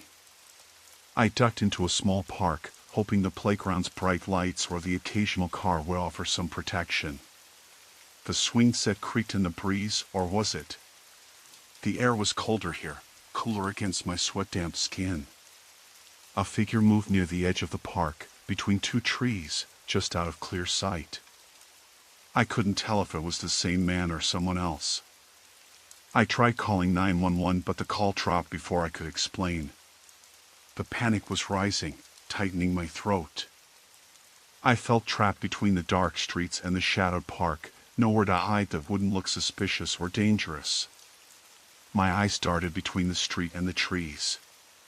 The figure stepped forward slightly, revealing a pale face under a baseball cap, expression unreadable. I turned back towards the street, forcing my legs to move faster than I wanted. The footsteps followed, deliberately keeping distance but never stopping. I could hear the faint scrape of something metallic, maybe a knife sliding in a sheath. My imagination spiraled into worst-case scenarios, but I couldn't afford to freeze. When I finally reached the end of the park, the street was deserted. I crossed over to the busier road, where a few late-night diners still had their neon signs humming. People milling inside, oblivious to me standing in the shadows, breathing hard, trying to look calm. I stepped under the light of a street lamp as a taxi pulled over. The driver rolled down the window, asked where I was headed. I barely stammered my address, trying not to sound hysterical. He didn't ask questions, he just nodded and drove me home. Once inside my apartment, I locked the door, bolted every lock I had, and pressed my back against the door, listening. Nothing but the hum of the fridge and the distant city noise. My phone buzzed a message from an unknown number. It was just a single line, "Nice night for a walk." I stared at the screen, the room suddenly too quiet, the darkness pressing in behind the curtains. The man outside? Had he followed me here? The sense of relief I'd felt in the taxi was gone, replaced by a cold dread that maybe this wasn't over, not by a long shot. A slow, creeping chill curled up my spine as I stared at the message again. I didn't recognize the number, but the words, so casual, like a taunt, made my skin crawl. I wanted to call the police, but what would I say? That some stranger knew where I lived, lurking just outside my window? My breath hitched. The blinds rattled softly, as if a breeze had slipped through a crack, but there was no breeze. I forced myself to look, peering through the slats. Nothing but shadows shifting in the streetlights. Yet the feeling didn't leave. Someone was watching. Waiting. Story 4, Beneath the Quiet Smile. The night shift at the diner ended at 11 p.m., and most nights I left with the same tired certainty that nothing worth worrying about would happen on the walk home. The streets were mostly empty, the neighborhood quiet except for distant hums of late-night traffic. That night, I slipped out the back door just after closing, the cold air biting through my light jacket. The sky was the deep blue of early night, with the kind of silence that felt too thick, like the world was holding its breath. My route home was simple: take the shortcut through the park behind the diner, then cross 2 blocks of residential streets, and finally turn onto my street. The park was usually deserted at this hour, but that was part of why I preferred it. It was faster and spared me from the longer, busier roads. I had taken that path dozens of times without incident. Tonight, though, something felt off the moment I stepped into the park. The usual scattering of streetlights cast long, weak pools of yellow light, but shadows clung to the edges of the walkway more tightly than normal. The faint rustle of leaves in the cold breeze sounded sharper, like whispers just out of reach. My footsteps echoed more loudly on the cracked pavement, and I found myself glancing over my shoulder as if expecting someone or something to be there. I told myself it was just nerves, maybe too much coffee during the shift or the dull strain of the week settling in. But when a figure emerged from behind a clump of trees about 50 feet ahead, I froze. It wasn't the figure itself, it was the way it moved, slow and deliberate, as if pacing me. I tried to keep calm, to keep walking without speeding up, but the unease crept under my skin like a cold sweat. I glanced back again, and the figure matched my pace, staying a steady distance. The streetlights flickered overhead, and for a moment a person's face was illuminated in a brief burst of light. It was a man, mid-30s, wearing a dark hoodie pulled low over his forehead, shadows hiding most of his features but not the intense way his eyes locked onto mine. I told myself not to panic, to just cross the park and get to the street where there would be houses and, hopefully, other people. My phone was in my pocket, but I hesitated to pull it out. What if he saw? What if that made things worse? The path curved slightly, leading me toward the park exit. I tried quickening my pace, but the man did the same. My heartbeat hammered in my ears. I could almost hear the thud of my own breath, shallow and fast. The cold air burned my lungs. When I reached the edge of the park, I glanced back once more. The man stopped at the tree line, watching me. He didn't follow me out. I smiled shakily and kept moving, relief flooding me. The street was quiet, but safer. Houses lined the sidewalk with lights on inside, a few windows open to the night air. I crossed 2 blocks with no more sign of the man. Then something caught my eye, a car parked near the corner, engine running, headlights off. The driver's side window was down just enough to catch a low murmur of voices.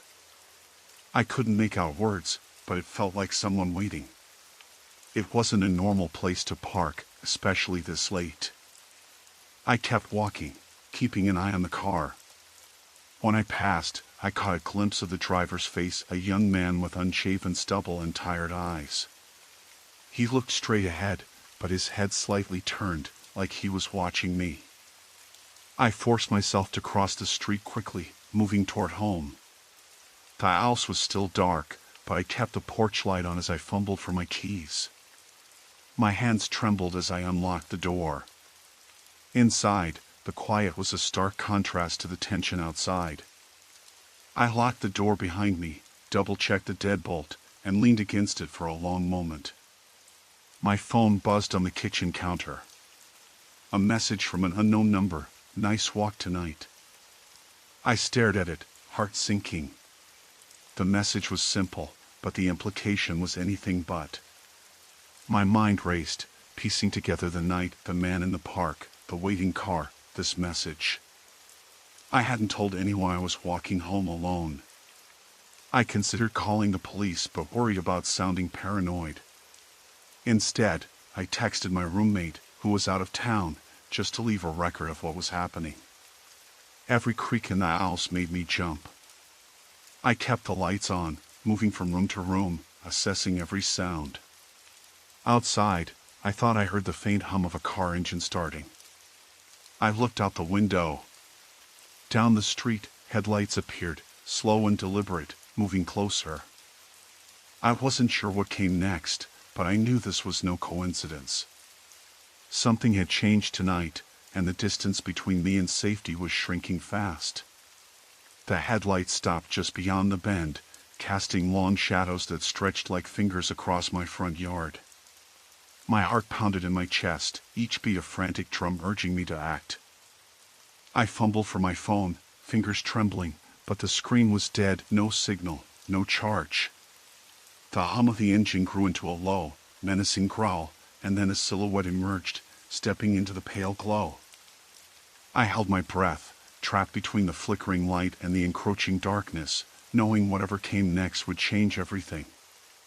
The morning started like any other Tuesday, gray and wet, the drizzle blurring the edges of the streetlights as I walked to the corner bus stop. I had just enough time to grab a coffee from the little cafe on Maple before catching the 7:15.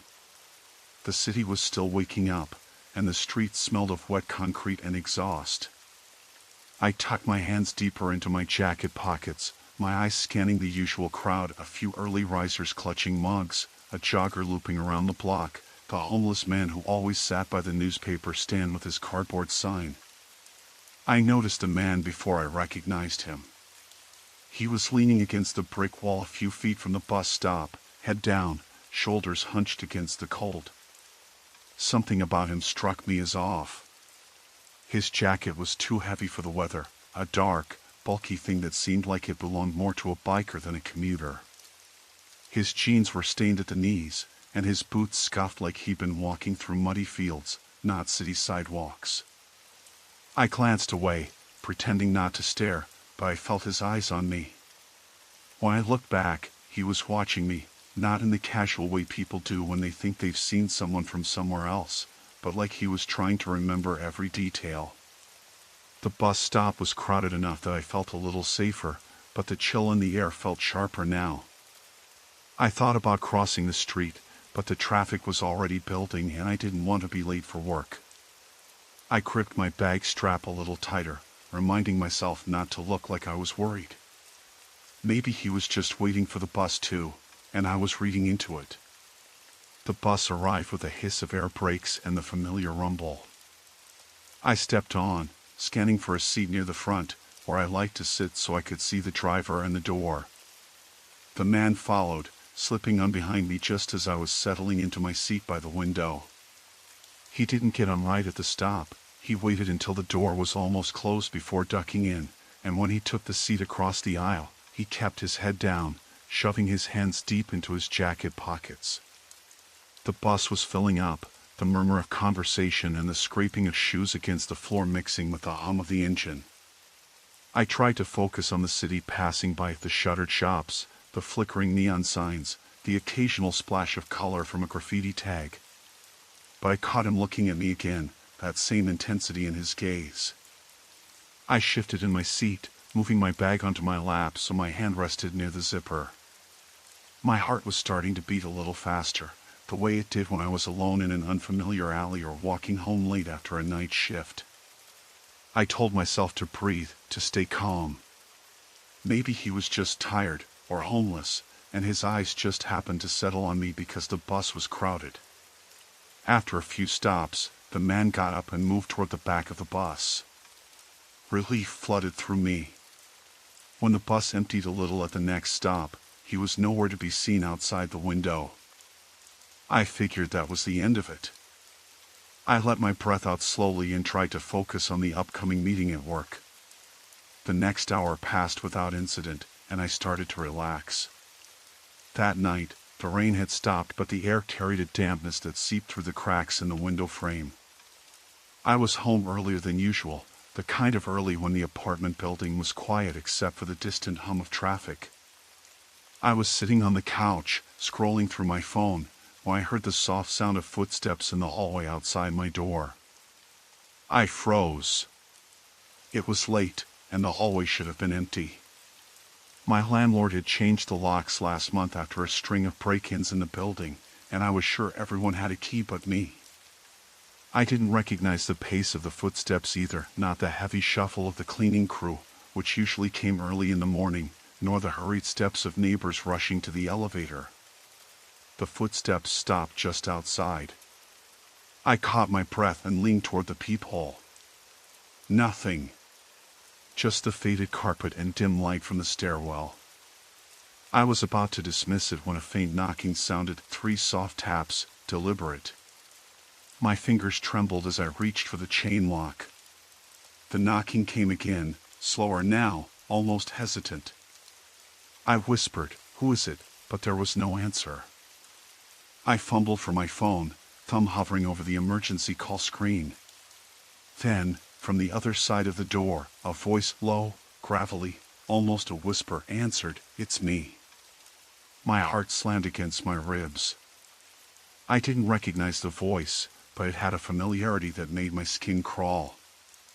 I took a step back, clutching my phone like a lifeline.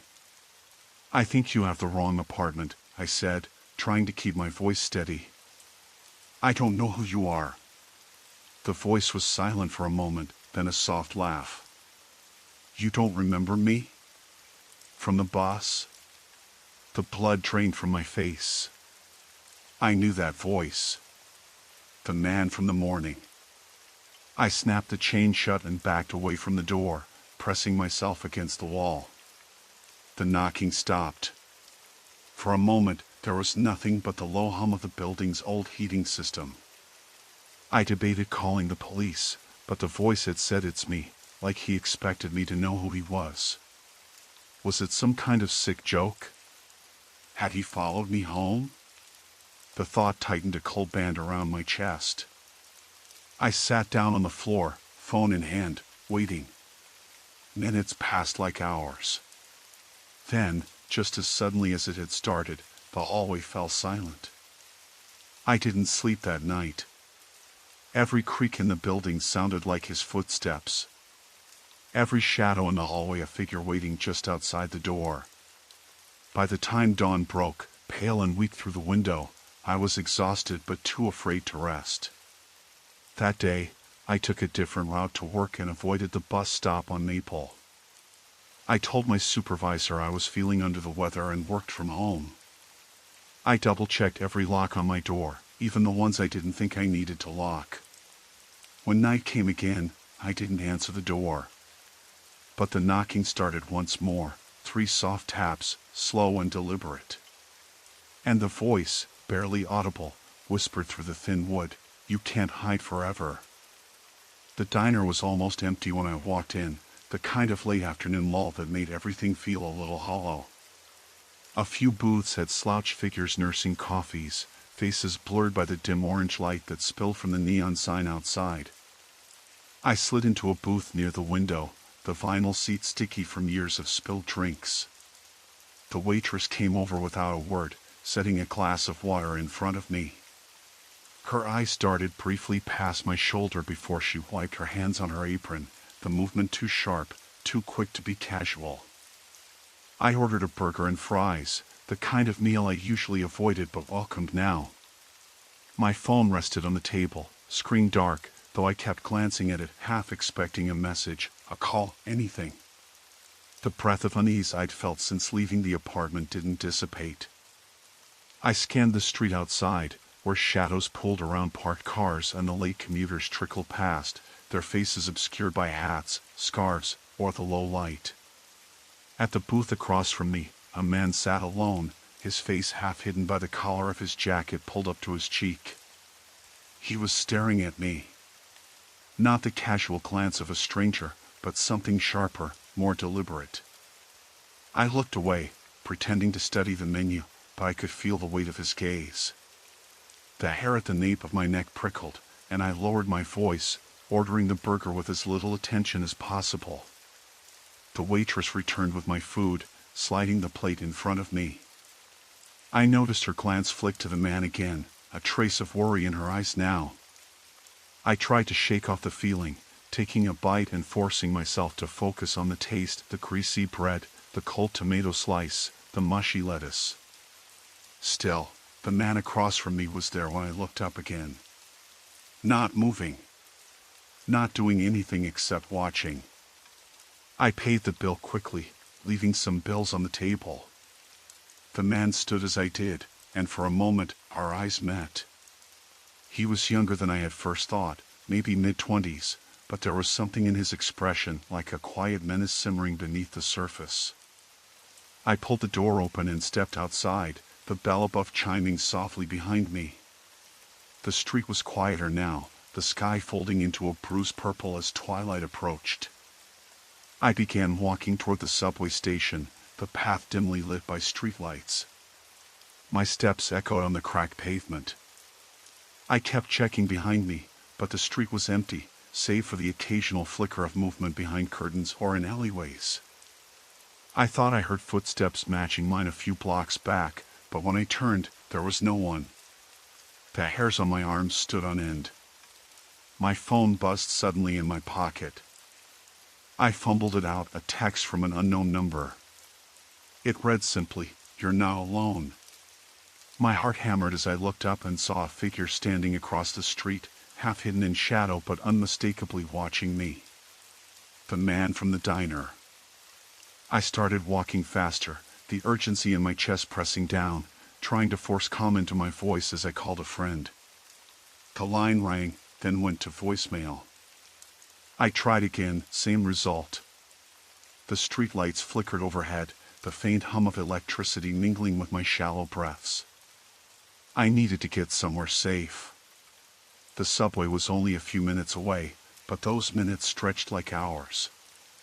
The man began crossing the street toward me at a measured pace, his hands shoved deep into his pockets. I ducked into a small convenience store, the bell jingling as I entered, and felt a momentary relief inside the fluorescent-lit space filled with buzzing freezers and cluttered shelves. The cashier, a middle-aged woman with tired eyes, locked the door behind me. I told her quietly about the man outside. She nodded, acting like this wasn't the first time something like this had happened. "Call the cops," she said, her voice low. "But they'll say there's nothing they can do until he actually does something." I nodded, pulling out my phone again. I dialed 911. My voice was steady, but I could feel the tremor underneath. "Someone's following me," I said. "Outside the convenience store on Maple, a man from the diner, he's been watching me."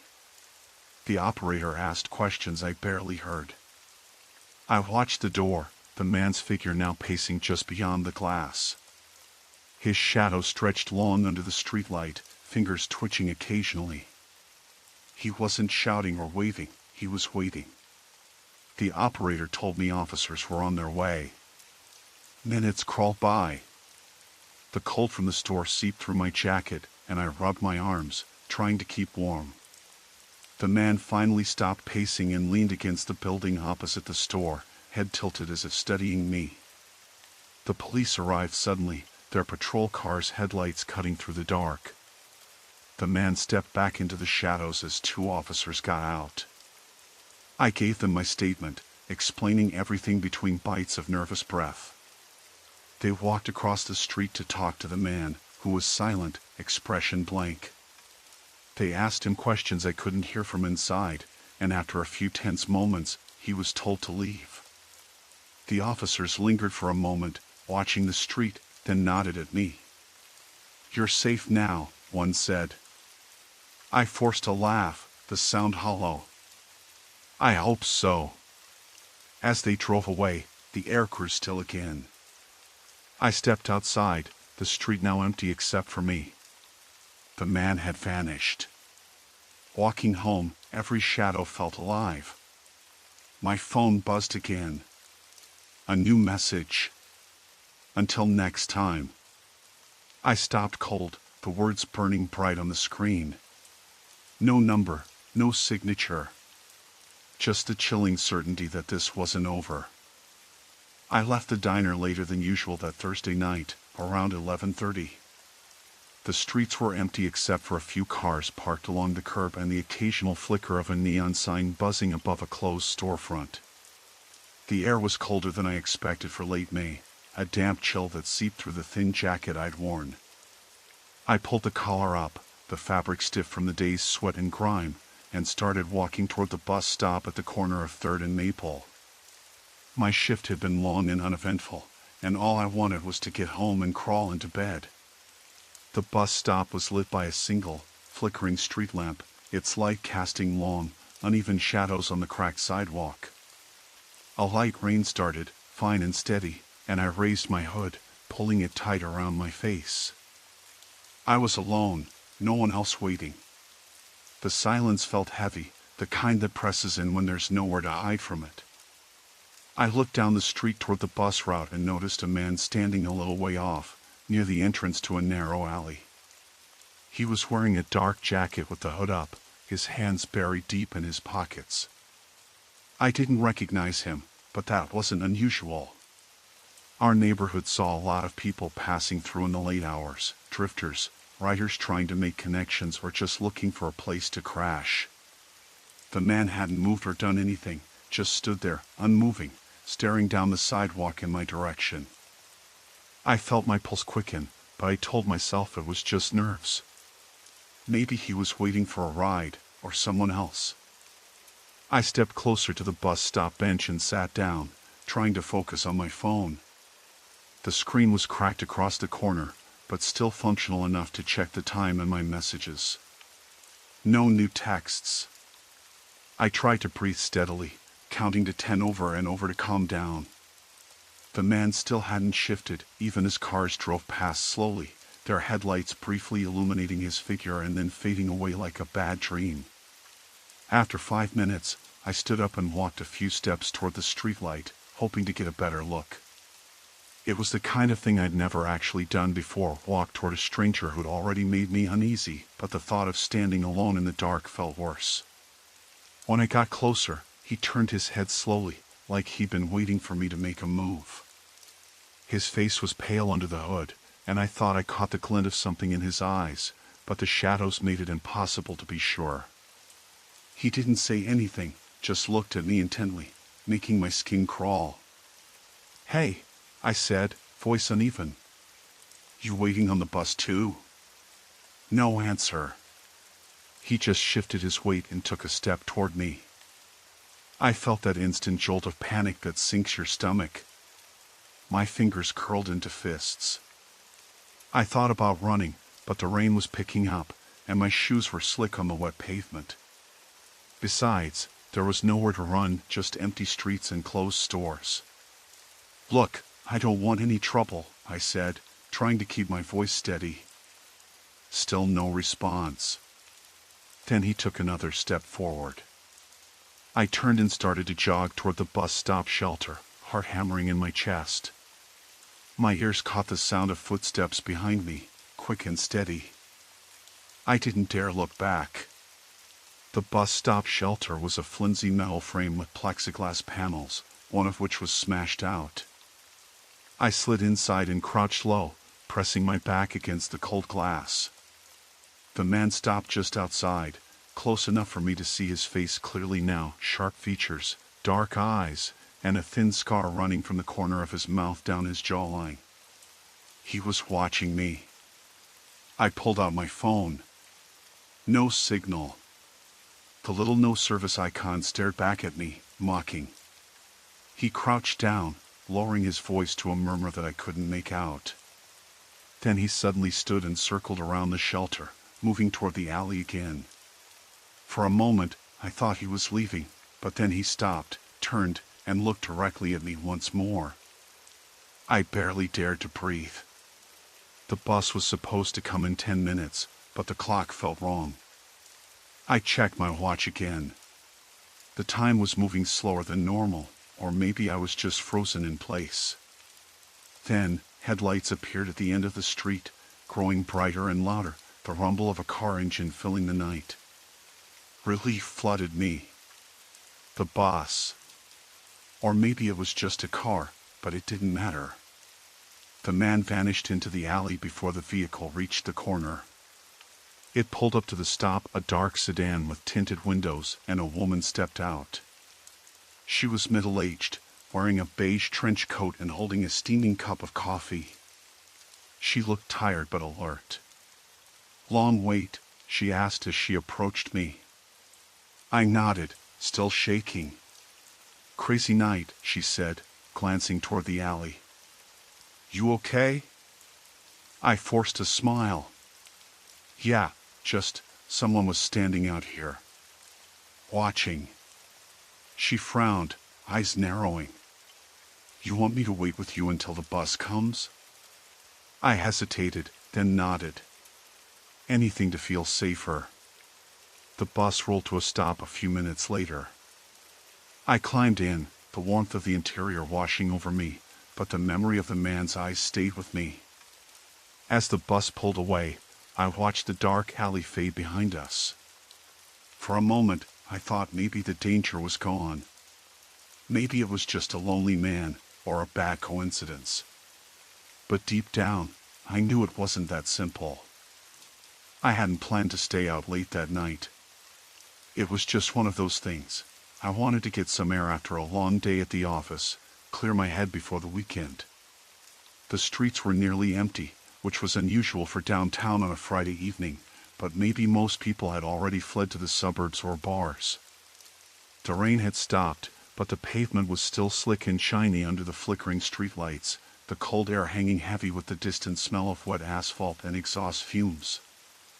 I kept my hands shoved deep in the pockets of my jacket as I walked, I scanning the sidewalk ahead, mostly out of habit. The wind rustled loosely hummed plastic bags down the block, and somewhere, a car door slammed shut. Otherwise, it was quiet except for the distant hum of the city, muffled and oddly subdued. I liked this kind of silence. It made the occasional sound sharper, more immediate. When I turned onto 14th Street, I noticed him for the first time. It was subtle, a figure standing by the corner of the convenience store, just out of the pool of light cast by the street lamp. I caught a glimpse of a dark jacket, hood drawn low, and the way he shifted, almost casually, like he was waiting for something or someone. I didn't think much of it at first. The neighborhood had its share of people loitering, especially near the store. Still, as I crossed the street, I felt a flicker of unease, a tightening in my chest that I tried to shake off. Maybe it was the way his head turned slowly as I passed, tracking me with a stillness that felt unnatural. People rarely looked at you like that unless they wanted something. I picked up my pace. I told myself it was nothing. Maybe he was just waiting for a friend, or a cab. I tried to focus on the sound of my boots splashing in shallow puddles, the crunch of gravel underfoot. The streetlight ahead flickered again, and in that brief dark, I thought I heard footsteps behind me. I glanced over my shoulder. The street was empty except for a few parked cars and the figure, still standing there. Not following, just standing. A chill slid down my spine despite the jacket. I walked faster, turning onto a narrower street lined with brownstones. The streetlights here were dimmer, casting long shadows across the sidewalk. The breeze picked up, and I pulled the collar of my jacket higher around my neck. My phone buzzed. I fumbled it out of my pocket and saw a text from Mia. "You almost done? Need a ride home?" I typed back quickly, "Almost. Just out for a walk."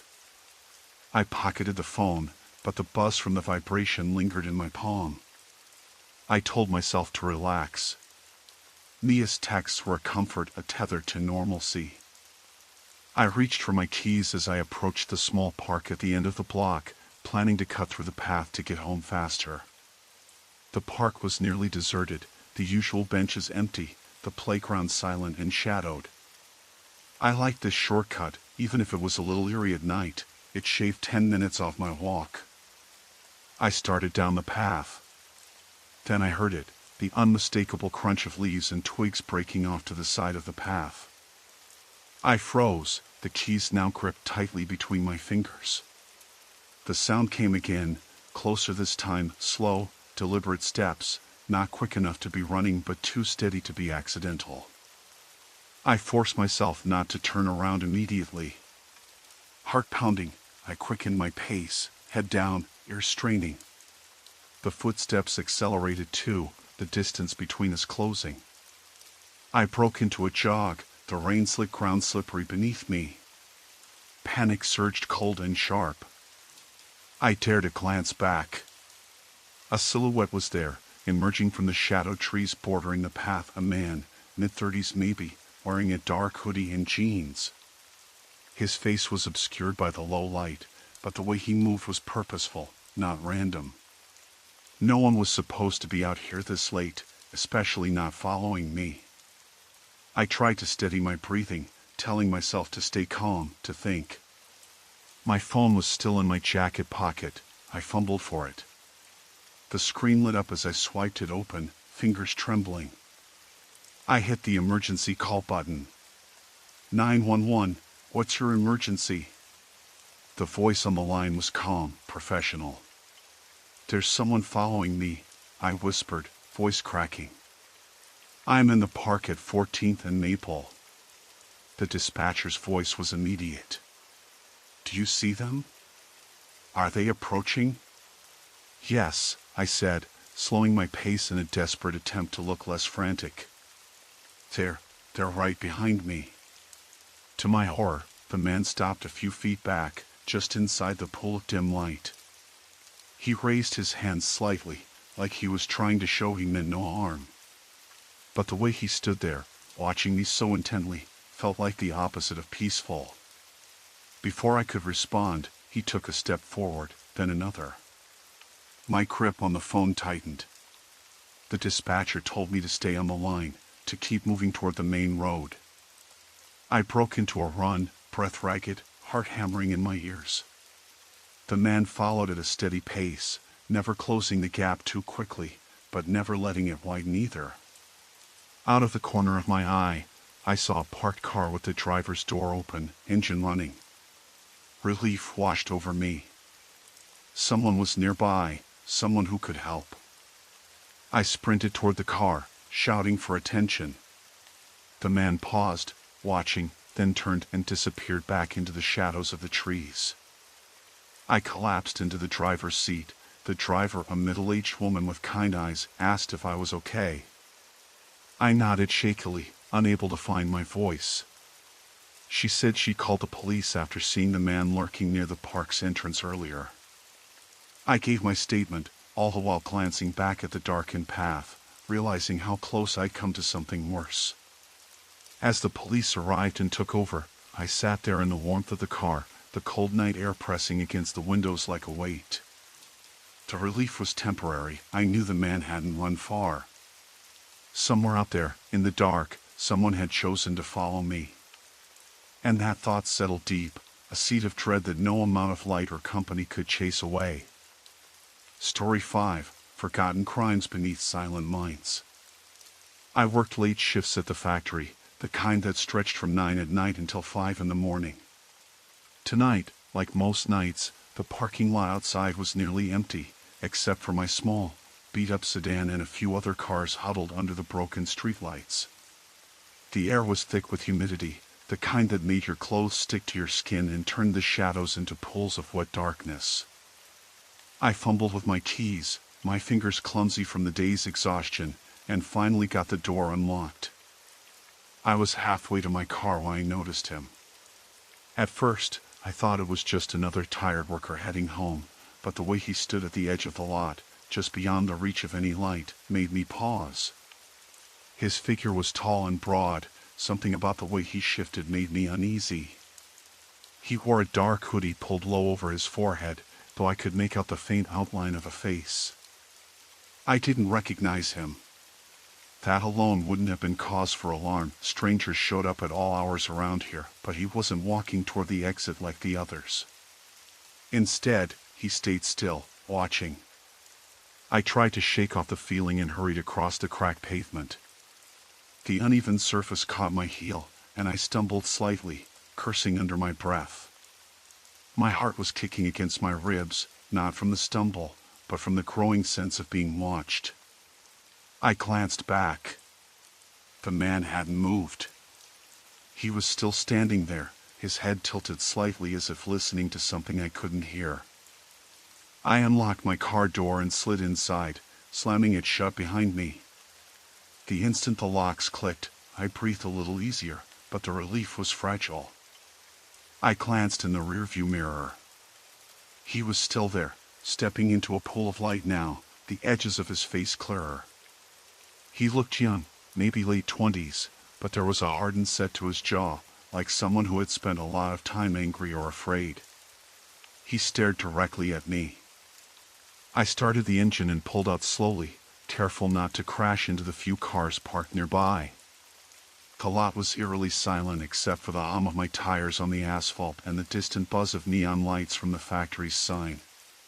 As I reached the exit, I saw him walk toward the street, not following the sidewalk but cutting across the grass, his pace steady. I hesitated, then pressed the accelerator harder, eager to put distance between us. The road to my apartment was a narrow one, flanked by dense woods on either side. Trees leaned over the asphalt like dark sentinels, their branches tangled and thick. I kept my windows up and the doors locked, eyes darting to the side mirrors, but I didn't see him anywhere. Still, the pit in my stomach wouldn't fade. About halfway home, my phone buzzed in my pocket. I fished it out with one hand while steering with the other. It was a text from an unknown number. "Did you see me?" I froze, the hairs on the back of my neck prickling. The message was simple, but the implications twisted inside me like a knife. I didn't reply. My hands tightened on the wheel and I checked the rearview mirror again. Nothing. When I pulled into the parking garage beneath my apartment, I noticed something else. My car's rearview mirror had a smear of what looked like dirt or grease. I wiped it off with my sleeve, trying to convince myself it was nothing. Maybe some branch from the overgrown trees, or grime from a passing truck. But the message, the man standing in the dark, it all felt connected. I rushed into the elevator, pressing the button for the 10th floor. The ding was deafening in the enclosed space, and I focused on the faint hum of the cables, trying to steady my breath. The door slid open, and I stepped out into the dim hallway. My apartment door was locked, but I double-checked anyway. The bolt was fully extended. Good. I pushed inside and locked it again from the inside. The deadbolt clicked firmly, a small comfort. The lights were off except for the kitchen lamp casting a pale glow. I flipped on the overhead light. My apartment looked normal, lived in. Nothing was out of place. I started to tell myself it was all in my head. The man in the parking lot might have just been someone waiting for a ride, or someone lost. the text a prank from a wrong number. But then my phone buzzed again. "Why don't you answer me?" I stared down at the screen, heartbeat thudding painfully loud in my ears. My fingers hovered over the keyboard, but I didn't respond. Instead, I turned off the phone and tossed it onto the counter. I kept the lights on and sat on the far edge of the couch, where I could see the door clearly. The air felt thick, almost suffocating. Every small sound, the hum of the refrigerator, the faint creak of the building settling, felt amplified. I pressed my palms to my temples, willing myself to relax. After an hour, I convinced myself it was over. Maybe the man had left a lot. Maybe the messages were just a cruel joke. I texted my roommate to check in, her reply calm and distant, but reassuring. I went to the window for a breath of fresh air. Outside, the street lamps flickered in the humid night, and the woods stood silent and dark. Somewhere far away, a dog barked. And then I saw him. Across the street, just beyond the trees, the same figure stood motionless in the shadows. His head lifted as if he sensed me watching. He didn't move for what felt like forever, then turned and disappeared into the blackness. I pulled the curtains closed, locked the windows, and sat back down, every muscle tight with fear. The quiet wasn't peaceful anymore, it was waiting. Waiting for something I couldn't see but could feel creeping closer. The bus pulled away from the terminal just as the last light of dusk slipped below the horizon. The sky was a bruised mixture of purples and grays, and the streetlights sputtered on one by one along the highway. I sat near the back window, my knuckles pale around the strap of my backpack, staring out at the slow crawl of trees and billboards. The bus was nearly empty, except for a handful of tired commuters and a man who had taken the seat across the aisle from me. He looked ordinary enough, mid-30s, scruffy dark hair, wearing a worn leather jacket and faded jeans. But there was something off about the way he kept glancing over, his eyes flickering with a strange intensity that made my skin crawl. When I caught him looking, he'd quickly turn his gaze forward, pretending to focus on the road ahead or the glowing screen of his phone. I tried to brush it off, telling myself it was just paranoia. I'd been on edge since earlier that morning, and the long day hadn't helped. The bus rattled over a pothole, and a jolt sent a shiver through me. The man didn't flinch. Instead, he shifted slightly, just enough for me to catch a scent of something faint and unpleasant, like stale tobacco mixed with something metallic, maybe sweat. I swallowed hard and looked away, pretending to scroll through my phone, though I wasn't really reading anything. When the bus stopped at the next town, a few people got off, and the doors hissed closed again. The man stayed put. I noticed he had a small notebook resting on his knee. He flipped it open, fingers trembling slightly, and started writing. The scratching sound was soft but unnervingly steady, like a slow heartbeat in the silent bus. I tried to focus on my breathing, counting in and out, but the air felt thick and stale, smothering me. The windows fogged slightly in the chill night air, and the only sound was the low hum of the engine and the occasional creak of the seats. After a while, the bus rumbled through a stretch of woods. Outside, branches scraped against the glass, and shadows moved just beyond the faint circle of the headlights. I hugged my arms around myself, the cold seeping in through the thin fabric of my jacket. The man's eyes caught mine again, and this time he didn't look away. His gaze was unblinking, almost predatory. I shifted in my seat, trying to put more distance between us, but the aisle was narrow and the bus nearly empty. The hum of the engine filled the space awkwardly, but he remained silent. I wondered if he was talking to himself in the notebook or writing down someone's name. My heart thudded painfully in my chest.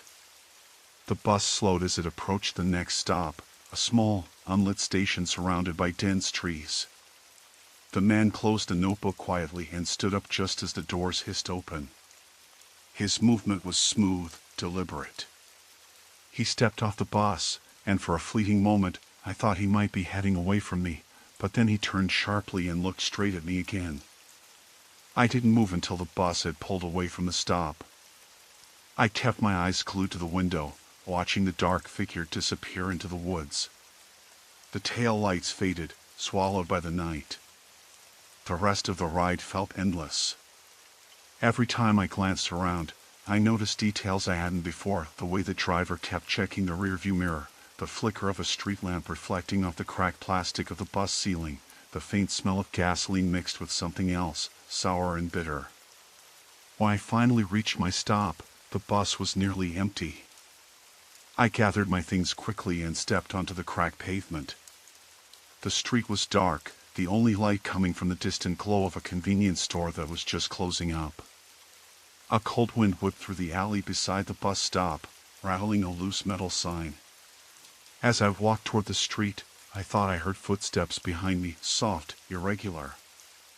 I stopped and listened, but there was only the rustle of leaves and a stray cat hissing somewhere in the shadows.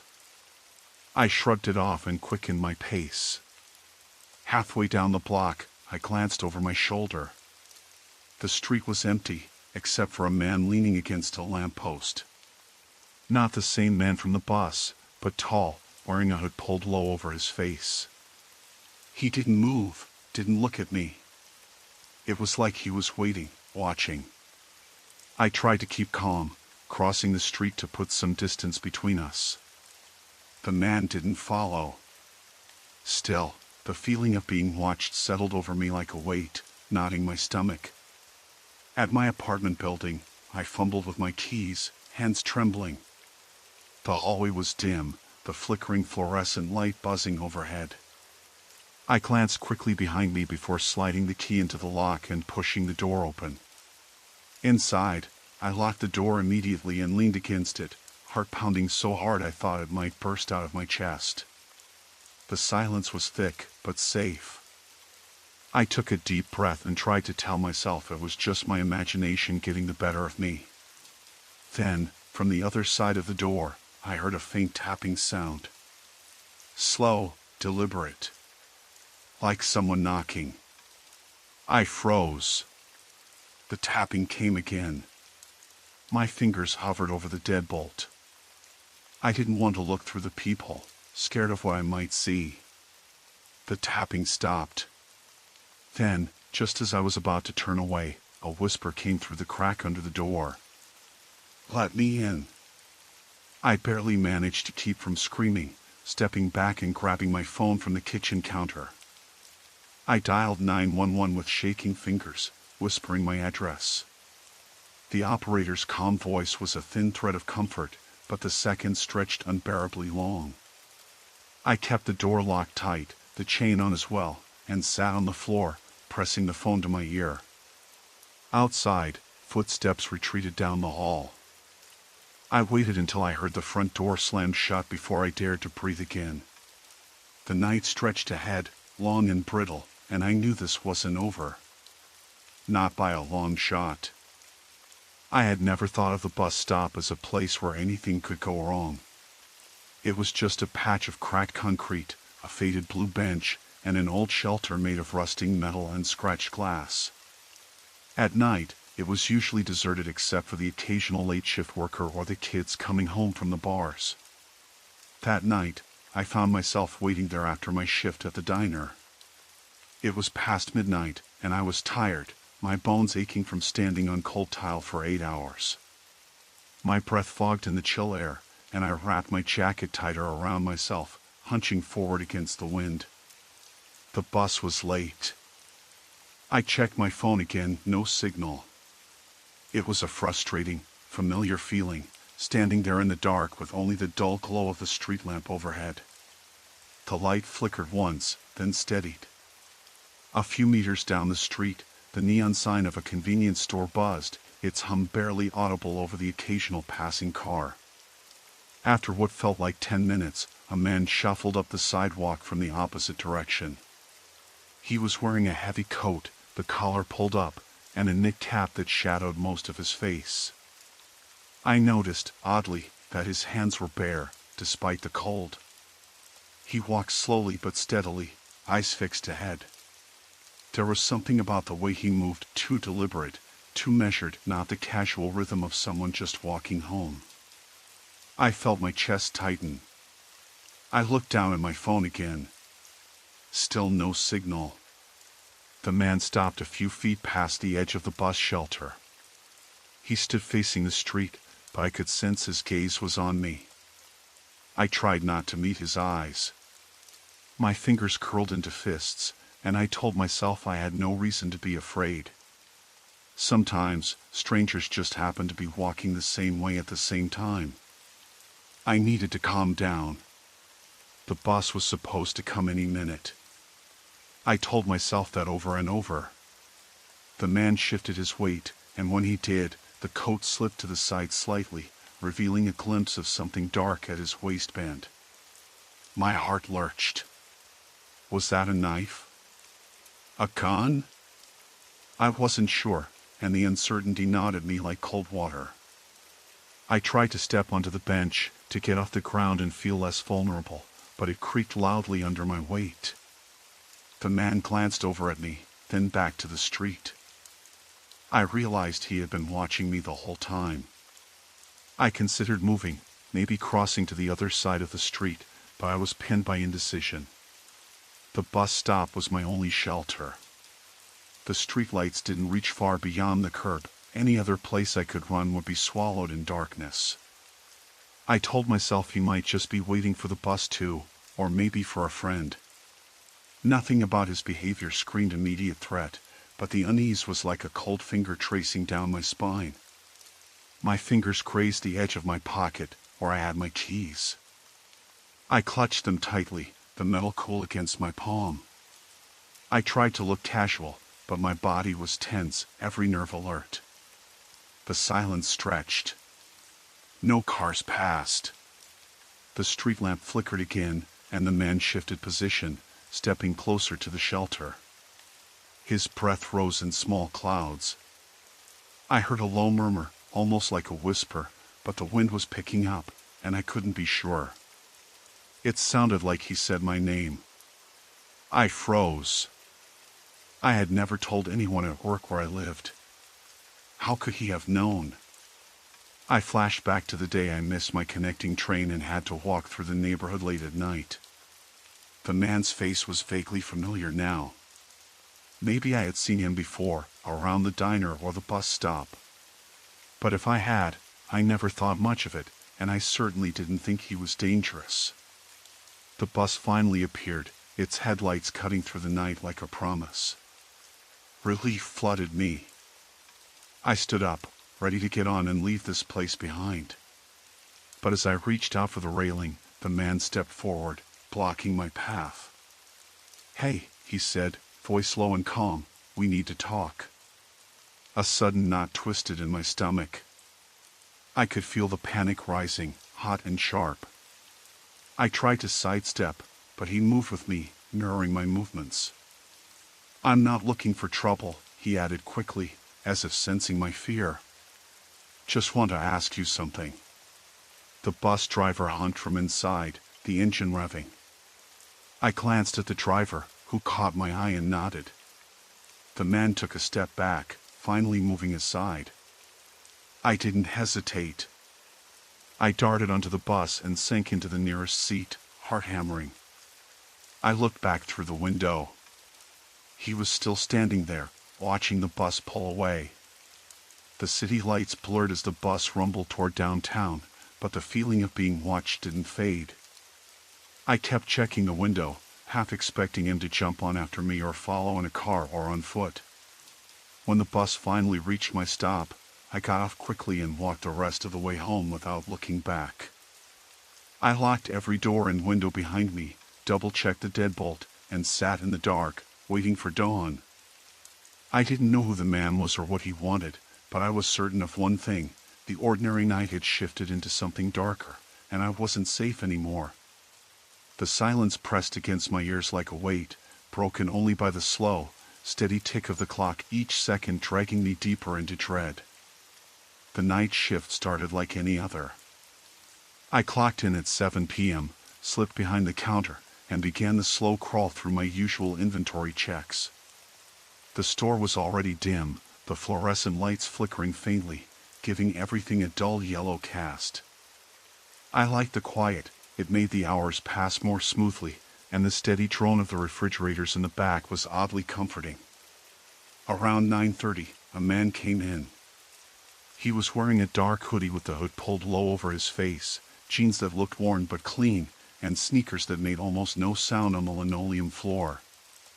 There was nothing immediately off about him, but something about the way he moved, hesitant, like he was scanning every aisle too quickly, made my skin prick.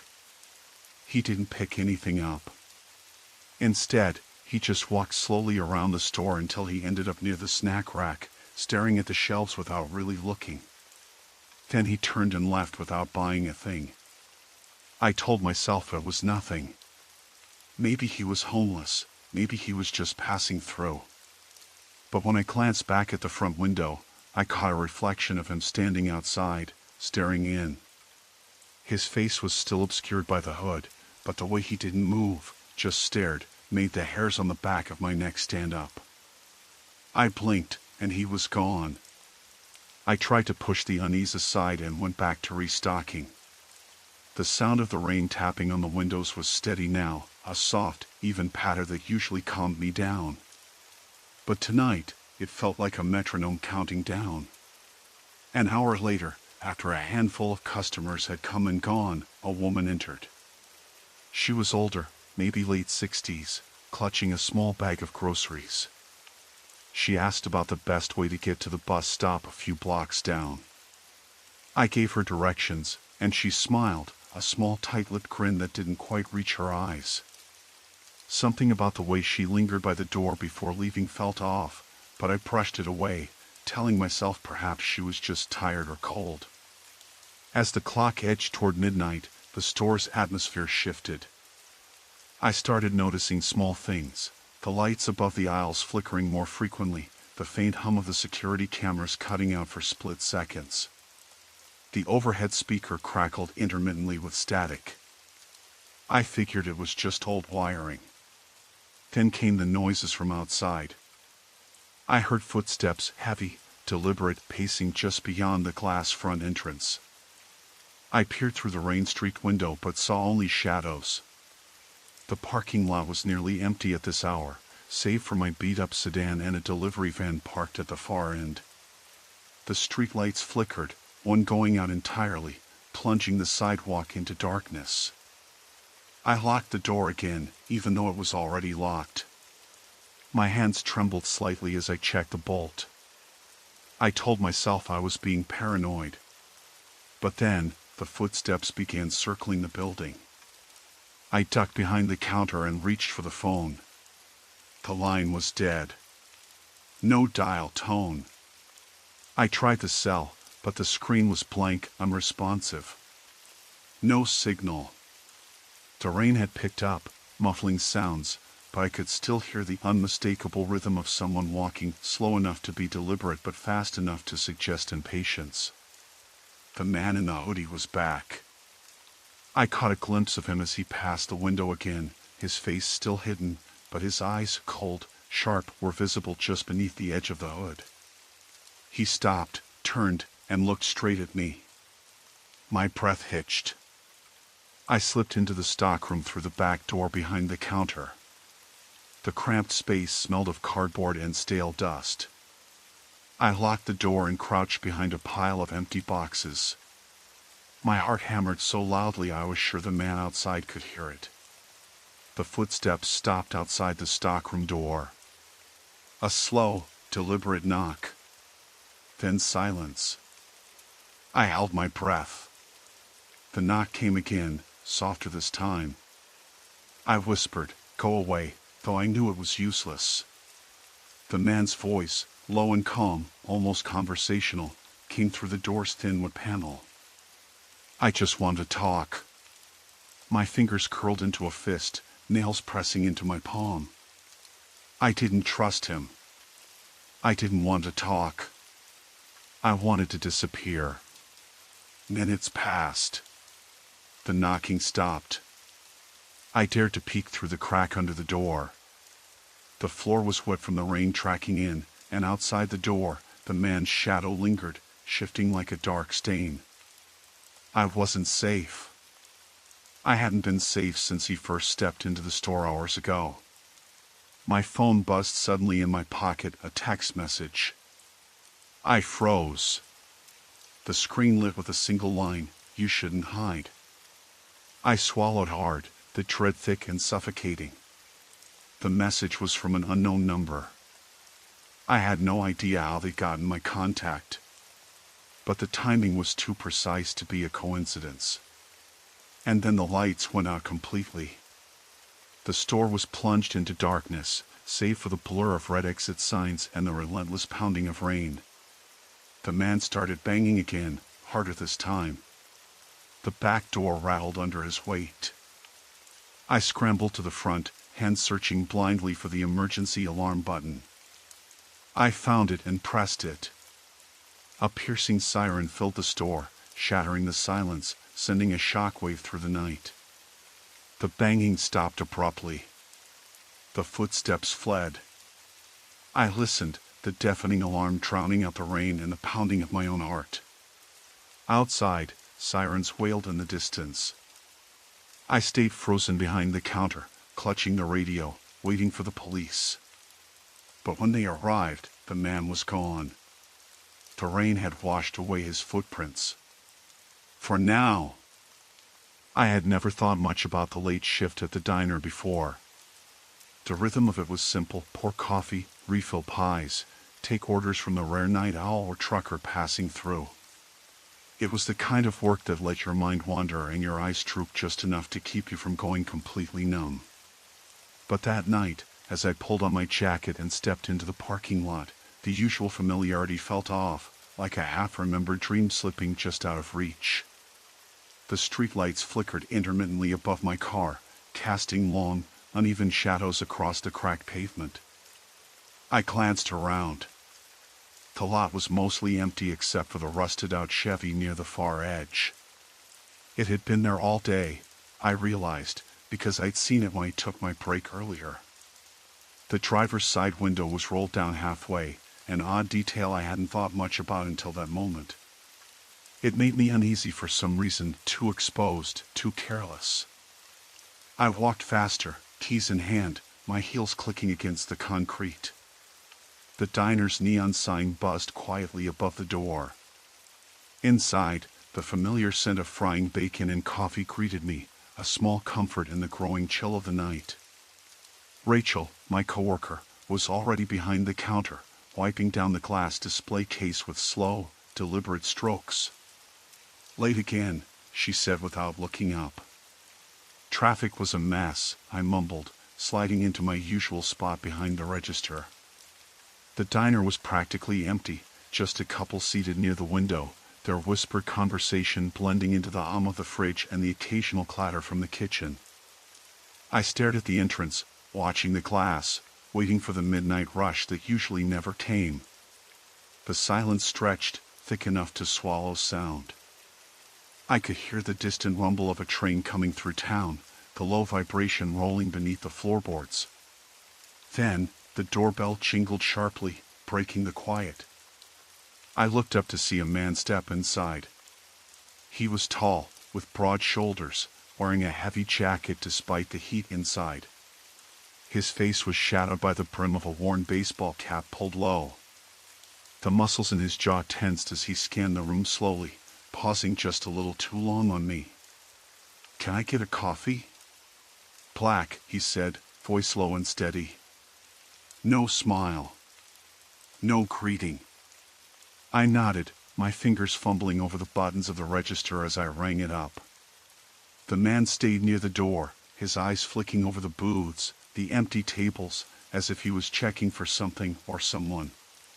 His presence thickened the air, and the few customers tightened their grips on their cups, lowering their voices further. I poured the coffee, careful not to spill, and set it on the counter. "Here you go." He picked up the cup but didn't drink. Instead, he brought it to his lips and paused, as though listening for something beyond the hum of the diner. I felt my chest tighten. A nagging sense of wrongness grew deeper. "I'm closing soon," I said, trying to keep my voice steady. "Is there anything else?"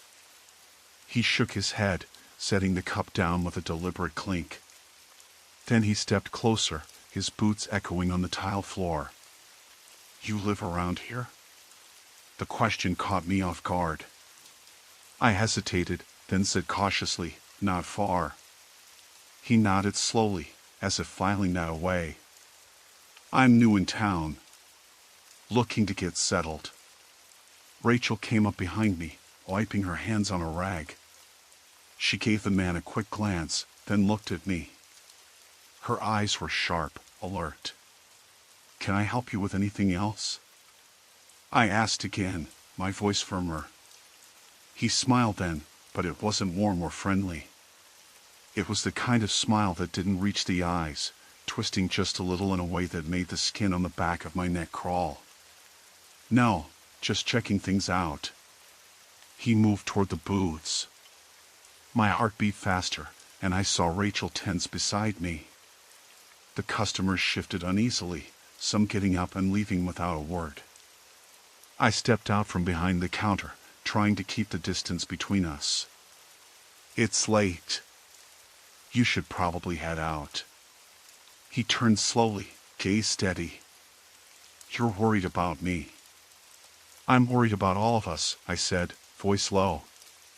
"Listen, if you're looking for a place, there's a motel down the street." He laughed softly, a sound that didn't sit right. "Thanks for the tip." He reached into his jacket pocket, pulling out a crumpled piece of paper. He unfolded it carefully and held it up. "Know anyone named Mark? Lives around here?" My throat tightened.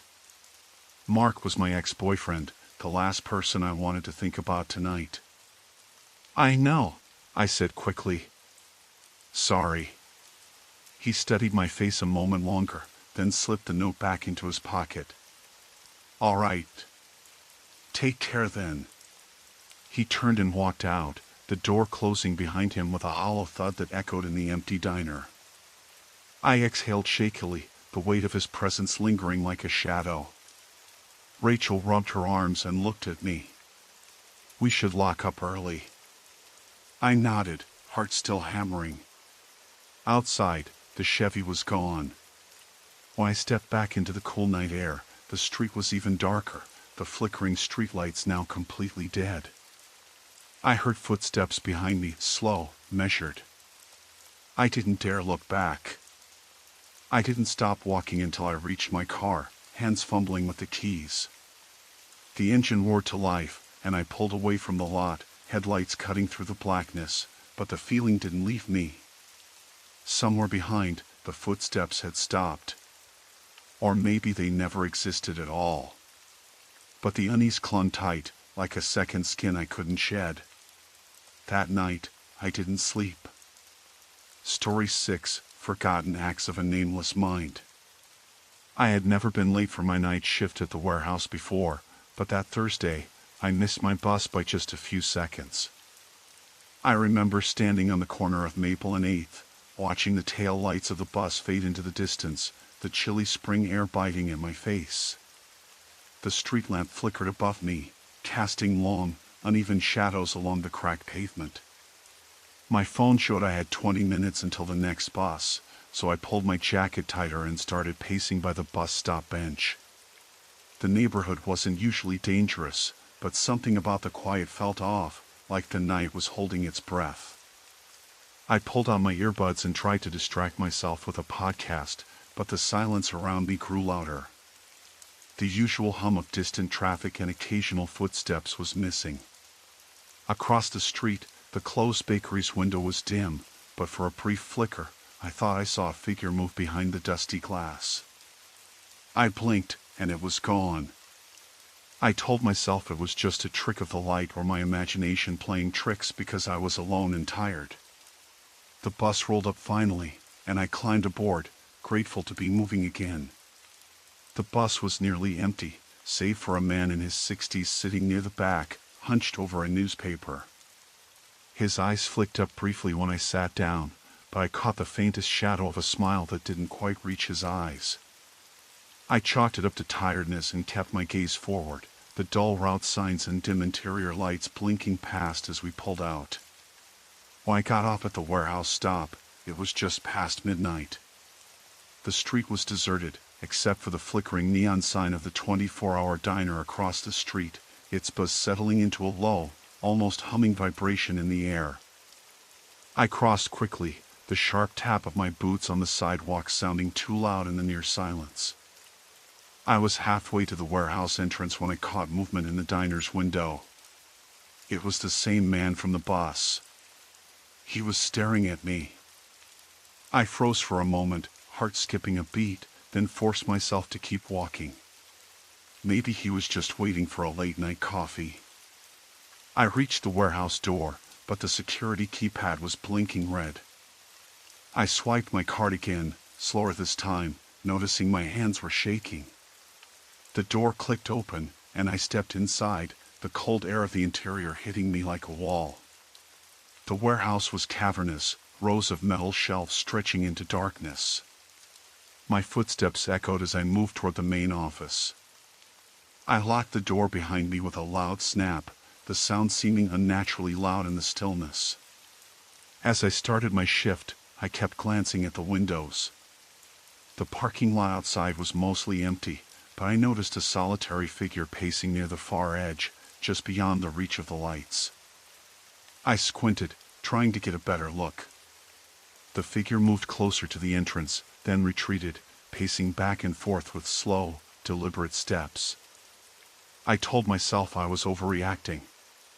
Maybe it was a late worker or a night owl. Still, I felt an icy knot tighten in my stomach. An hour later, just as I was finishing my inventory check, the warehouse lights flickered twice and then dimmed, settling into a weak, yellow glow. The hum of the fluorescent bulbs changed pitch. I frowned and walked over to the breaker panel. As I reached for the switch, the overhead speaker crackled faintly, then a soft voice hissed something I couldn't quite make out. My breath caught in my throat. The warehouse was supposed to be empty aside from me. I pressed the button to call the security office, but the line was dead. I backed away from the panel, heart pounding. That's when the sound came again, footsteps, slow and deliberate, echoing off the metal shelves from somewhere deep inside the warehouse. I wasn't alone. I grabbed a flashlight from the wall mount, its beam cutting a narrow path ahead. Moving carefully, I followed the echoes, my hands trembling. The footsteps stopped abruptly. I held my breath, shining the light down the nearest aisle. Nothing. No movement, no sound. Then, just as I was about to turn back, I heard a sharp scrape, like something dragged across the concrete floor. I swung the beam toward the noise, catching a glimpse of a shadow slipping behind a stack of crates. I swallowed hard, unable to tell if I should run or hide. My phone buzzed in my pocket, a message from an unknown number. "You shouldn't have come tonight." The words burned through me like ice. I fumbled to unlock my phone, but the screen went black. The battery was dead. I never let it get below 30%.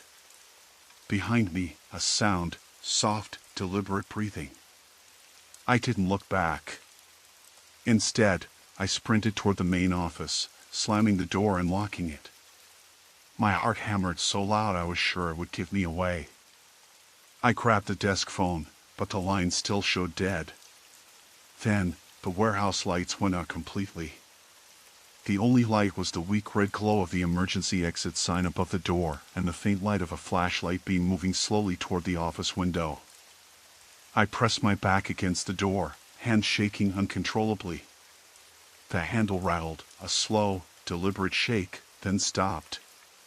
For a long moment, nothing. Then, a low voice, barely above a whisper, drifted through the glass. "We don't have to do this. Just come out." The voice was calm, but there was something in it that made my skin crawl. I stayed silent, the darkness pressing in on every side.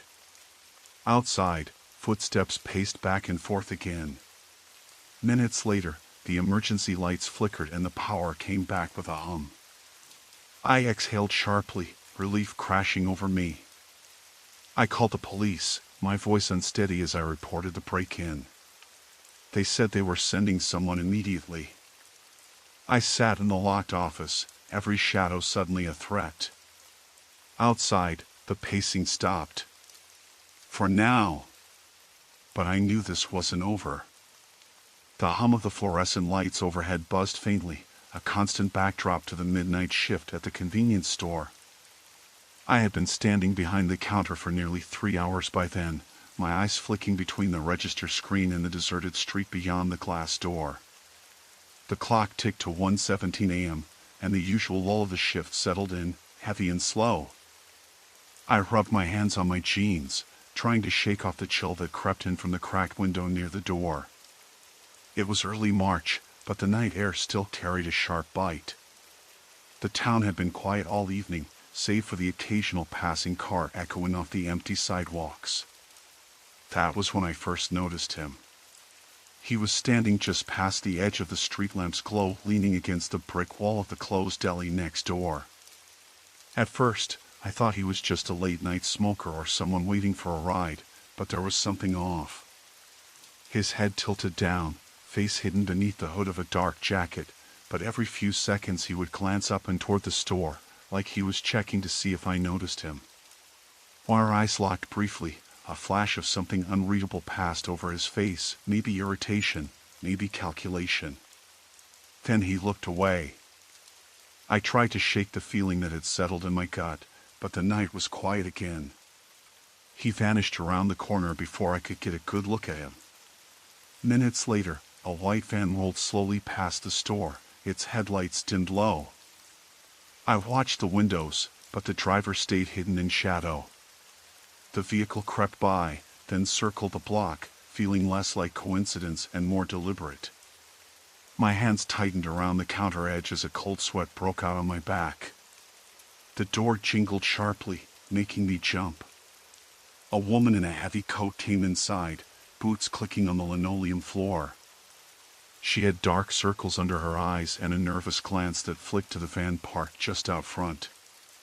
"Long night?" I asked, trying to sound casual, but the tremor in my voice was unmistakable. She nodded, eyes darting to the far corner where the cigarettes were stacked. "Just waiting for a ride. My phone died." I forced a smile. "I can let you borrow the phone in the back office if you want." She shook her head quickly. "No, that's okay. Thanks." After paying for a bottle of water, she left almost as suddenly as she'd appeared. I watched her cross the street, where the white van had stopped, its door sliding open silently. A man I hadn't noticed before stepped out, lean and too tall for comfort. They exchanged a few hurried words before he pulled her inside the vehicle. I felt a chill run down my spine.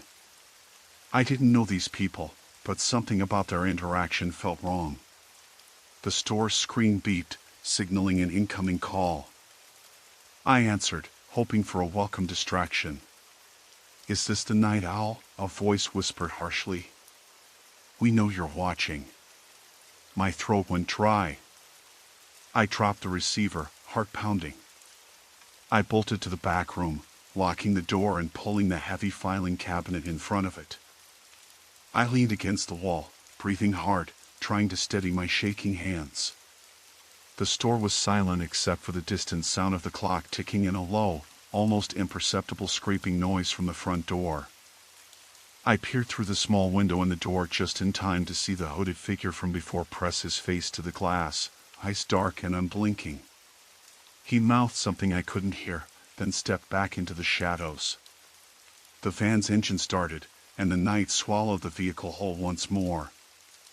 I stayed in that cramped back room for what felt like hours, listening to the sounds outside, the muffled footsteps, the occasional car passing by, the soft hum of the street lamp. When I finally crept out, the store was empty, the night silent again except for the dull glow of the neon open sign flickering above the door. I didn't know what had just happened, but I knew one thing with terrifying clarity. I wasn't alone out here anymore. And whoever was watching wasn't planning to stop. The flickering neon sign cast wavering shadows across the cracked linoleum floor as I stepped over the threshold, heart hammering against my ribs. Every instinct urged me to bolt, but my feet betrayed me, moving deeper into the store instead. The air was thick, heavy with the smell of stale cigarettes and something else, something metallic, faint and sour. From the corner of my eye, the reflection in the dusty glass counter shifted. I froze, breath caught in my throat. The shape was too vague to be sure, but it was there, just beyond the reach of the weak overhead light. A whisper of movement, a barely perceptible exhale brushed past my face. The hairs on my neck prickled, as if hundreds of unseen eyes had snapped open. I reached for the phone behind the counter, fumbling with trembling fingers. No dial tone. Dead.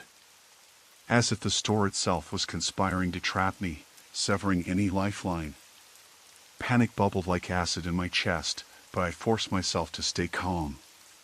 Slowly, I edged toward the exit, every step matched by a soft shuffle somewhere behind me.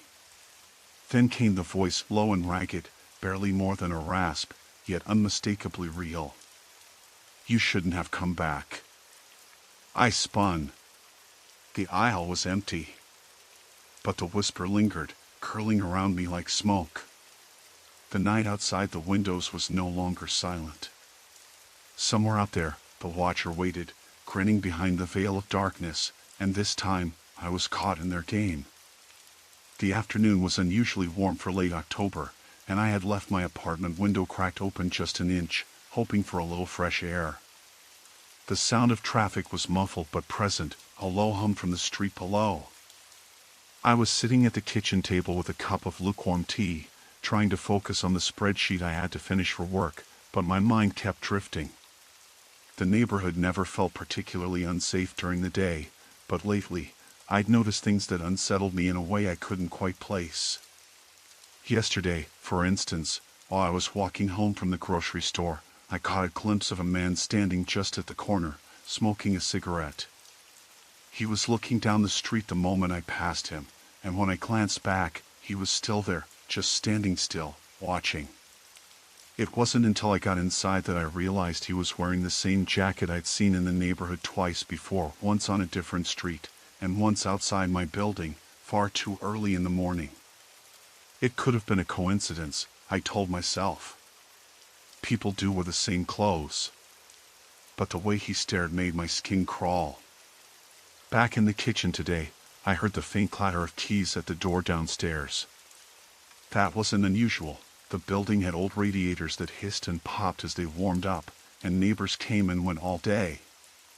But the keys sounded different, heavy and deliberate, like someone was trying to be quiet but failing. I looked through the small peephole next to the door and saw a man standing there, his face obscured by a baseball cap pulled low. My heart came up into my throat. I didn't recognize him. He fiddled with the lock for a moment, then the key turned, and the door creaked open. I pressed my back against the wall and watched, holding my breath. He stepped inside, glancing around the lobby. Then he pulled out his phone and tapped something on the screen. The building was usually locked. Tenants had to buzz visitors in. How had he gotten in? I debated calling the landlord but hesitated. What if he wasn't supposed to be there?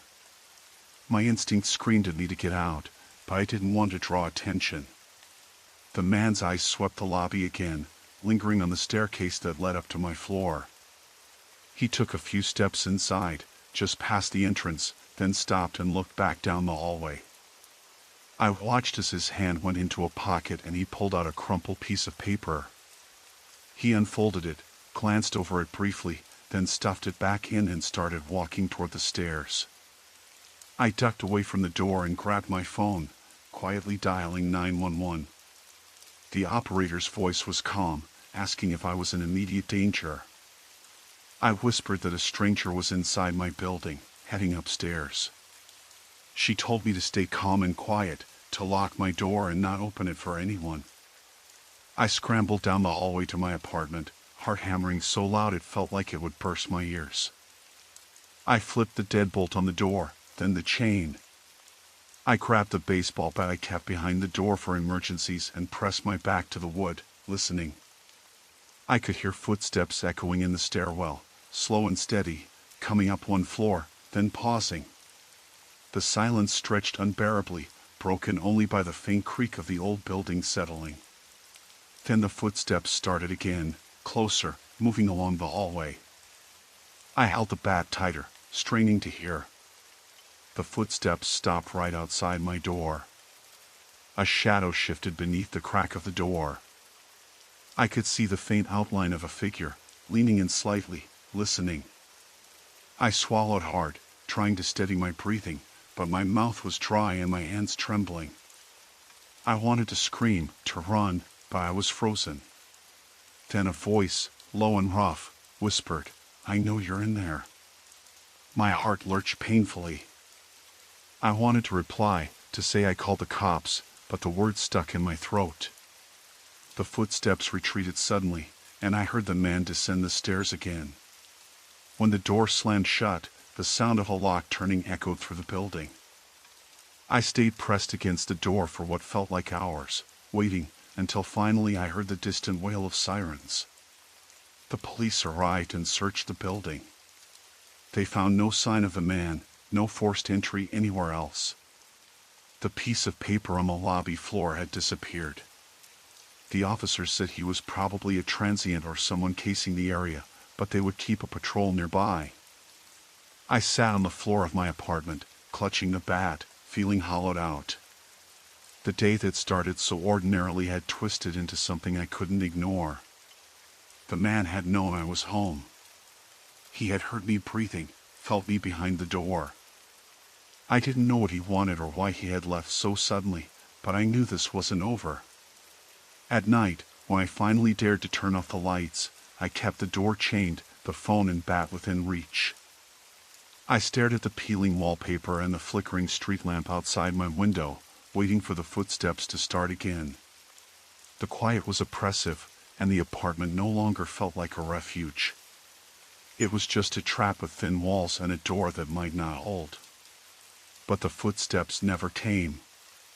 Instead, a soft scratching began beneath the floorboards, slow, deliberate, and unmistakably close.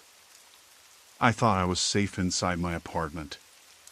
The lock clicked shut behind me, and I slid the chain into place. The hallway was silent except for the faint hum of the fluorescent light flickering overhead, casting uneven shadows against the cracked walls. I set my keys down on the kitchen counter, the dull clink echoing in the empty space. That night, like almost every night since last week, the apartment felt like a fragile bubble, ready to pop. I tried to shake off the creeping edge of panic as I checked the windows. The one in the living room was latched tight, the old wooden frame swollen slightly from humid summer weather but still secure. The bedroom window was the same. I didn't hear footsteps or voices outside, and the street below was deserted, the street lamp at the corner sputtering weakly against the dark. But even as I convinced myself that everything was fine, I noticed my hands trembling as I closed the blinds. It started earlier that day, back when I had left for the grocery store. On the bus ride home, I caught a man's eyes more than once. He was sitting a few rows behind me, wearing a faded baseball cap pulled low over his forehead. Each time our gazes met, he looked away quickly, like he didn't want me to see him watching. When I shifted seats at the next stop, he moved too, keeping a distance but always close enough to be aware of me. I told myself I was imagining things, but the way he clenched his jaw and flicked his eyes at me didn't feel right. When I got off the bus, I walked faster, glancing over my shoulder without stopping.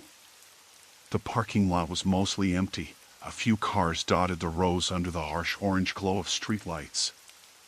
I heard footsteps behind me, slow, measured, but when I looked back, no one was there. My breath caught in my throat and I broke into a run. I didn't dare pull out my phone to call someone until I was safely inside my building. And now, in the quiet of my apartment, that unease returned with a sharper edge. I kept checking the peephole on my front door, expecting to see a shadow lingering in the hallway. Nothing. Just the dull beige walls and a pair of scuffed sneakers left haphazardly outside my neighbor's door. I tried to distract myself by making dinner, but the simmering pan and chopping board couldn't drown out the sound of a faint tapping on the window. I froze, knife in hand. It was soft, almost imperceptible, a hesitant rapping that didn't fit with the usual sounds of the neighborhood. No wind, no rain, no stray animals. I crept closer, heart pounding. Outside, nothing but the flickering street lamp and the empty sidewalk. I told myself it might be a branch or a loose shutter, but when I peered through the slats of the blinds, I spotted a figure crouched near the base of the building. The man from the bus. The same cap, the same hunched posture. He was holding something in his hand, a small flashlight that flicked off and on. He wasn't moving toward the door, just watching. Waiting. I swallowed hard and retreated to the kitchen, grabbing my phone. My fingers shook as I dialed the non-emergency police number, trying to keep my voice steady as I described what I'd seen. The dispatcher said they'd send a patrol, but that it might take a while. I hung up and paced the room, the thin walls suddenly feeling like paper. Then the tapping started again. Louder this time, deliberate. Not on the window, but the front door. I was frozen, listening to the muffled rhythm of knuckles against wood. I didn't look through the peephole. I didn't want to see who was there. The knocking stopped abruptly, replaced by a low scratching sound like someone trying to pry something loose. My pulse thundered in my ears. I reached for the heavy kitchen scissors on the counter and gripped them tight. I crept over to the door and glanced through the peephole. The hallway was empty. A breath of relief rushed through me, but it was short-lived. The scratching started again, now accompanied by a faint whispering. I couldn't make out the words, just a breathy, guttural voice that sent cold chills down my spine. My hands trembled as I stepped back, trying to think. I remembered the small safety chain on the door. If I could just secure it, I might buy myself some time. I fumbled with the latch, my fingers clumsy and slick with sweat. Just as the chain clicked into place, the door slammed hard against the frame, rattling the walls. I stumbled backward, heart in my throat, then pressed my ear against the door. Silence. I waited, breath shallow, muscles taut. Minutes passed like hours. Then, the sound of footsteps retreating down the hall, slow and deliberate. I waited until the noise faded completely before unlocking the chain and peering through the peephole again. Still no one. I collapsed onto the couch, gripping the scissors like a lifeline. My phone buzzed in my pocket. It was a message from my neighbor, Lisa, who I hadn't told about any of this. Did you hear that banging earlier? Sounded like someone trying to break in. I typed back quickly, yes. I'm okay. Did you see anyone? She replied almost immediately, no, but the police are here now. They said they had reports of suspicious activity in the building tonight. I exhaled, tension easing just a little. Outside, I could hear the distant wail of sirens approaching. The bubble hadn't popped yet. For now, I was still inside it, clutching at the fragile thread of safety. But I knew this was far from over. Something had already changed, and I couldn't shake the feeling that it was only going to get worse. I didn't think much of it at first, the way the man in the parking lot held his phone up, standing at the edge of the lot near the cracked sidewalk, staring at me. I was closing up the grocery store alone that night, the fluorescent lights buzzing overhead as I counted down the last few minutes before the doors locked. The air was thick with humidity, and the humid breeze moved lazily through the parking lot, carrying the faint scent of rot from the dumpsters behind the building. I had my keys in one hand and my phone in the other. I was texting my boyfriend to remind him to pick up the dog's medicine tomorrow. The man was there when I exited through the back door, a few stalls away by the chain-link fence that separated the lot from the overgrown field behind the strip mall. He wasn't wearing a uniform or anything that marked him as a worker, just a dark jacket zipped up tight, even though the night wasn't cold.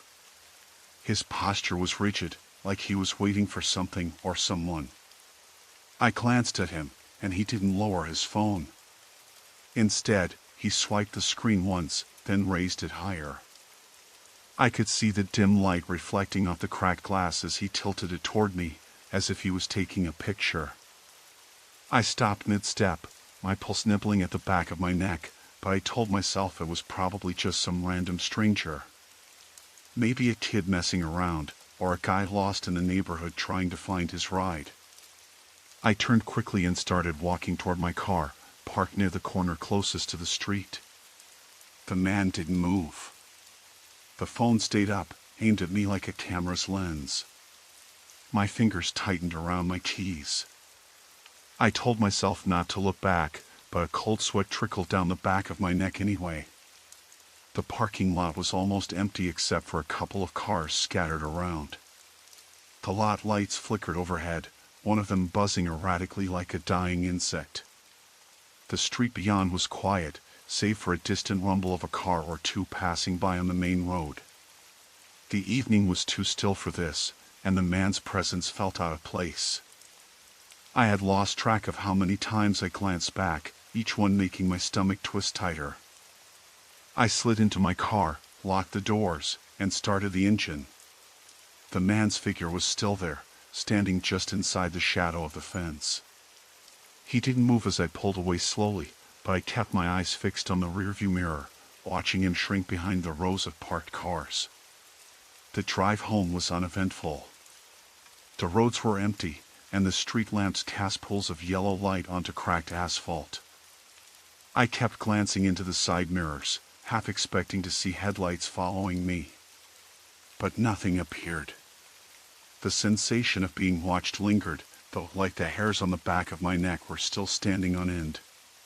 When I got inside my apartment, I locked the door behind me and double-checked every window. My hand shook as I put the key down on the kitchen counter. I told myself I was overreacting. It had to be nothing. But the knot in my stomach refused to loosen. I tried to shake it off, turning on the lights and putting on music to drown out the silence. Still, every creak from the pipes, every whisper of the wind against the window panes made me jump. My phone buzzed with a notification. I grabbed it and froze. A photo had been sent to me from an unknown number. It was me. Not a picture from a distance, not blurry or accidental. A sharp, clear image of me getting into my car. My breath caught. I checked the timestamp, 10 minutes ago. I pulled up messages from the grocery store's security camera app on my phone, the one I downloaded after the break-in a few months back. I started scrolling back through the footage from tonight. The camera covered the rear exit and the parking lot. There he was, standing exactly where I saw him, phone raised, just out of the light. He wasn't moving, just watching. Then, something else caught my attention. After a few minutes, he slipped behind a parked van and disappeared from the frame. The footage was grainy, but then, about 2 minutes later, a man in a hoodie appeared from the shadow of the fence, moving slowly toward my car. He carried something long and narrow in his hands, but the camera's angle made it impossible to tell what. I swallowed hard and rewound the video to watch again. The man moved cautiously, scanning the lot, then crouched by the rear driver's side door. He reached into his jacket and pulled out a slim tool, probably a Slim Jim or a similar lock-picking device. His fingers worked quickly, and after a moment, the door handle jiggled and then clicked. I shut off the video and stared at the darkened screen. My car had been broken into. I sat on the couch, heart hammering, and realized the keys were still in my pocket. The man had known exactly where and when to find me, not just last night, but maybe for days. How long had he been watching? How much did he know? The next morning, I called the police to report the break-in. They told me they'd send someone by to check the security footage and dust for prints. The officer on the phone sounded calm, but I could hear the doubt in his voice, the kind you hear when someone's not sure they can find anything. I spent the day looking over my apartment, checking every lock, every window latch. I felt like I was being watched even inside these walls, like the shadows themselves were hiding eyes. That night, I couldn't sleep. The street outside was dark and silent. I sat with the lights on, my phone on the table next to me. At around 2 a.m., I heard a soft tapping on my front window. My breath caught in my throat. The street was empty, but out of the corner of my eye, I saw a dark figure duck away behind a parked car. I called the police again, but when they arrived a few minutes later, the figure was gone. They took a report, told me to keep the doors locked and call if I saw anything suspicious. But I knew this was just the beginning. I locked the front door behind the officers and slid the chain lock across the frame. My hands trembled as I pulled the curtains closed, staring out at the empty street. I was being hunted, and I had no idea why.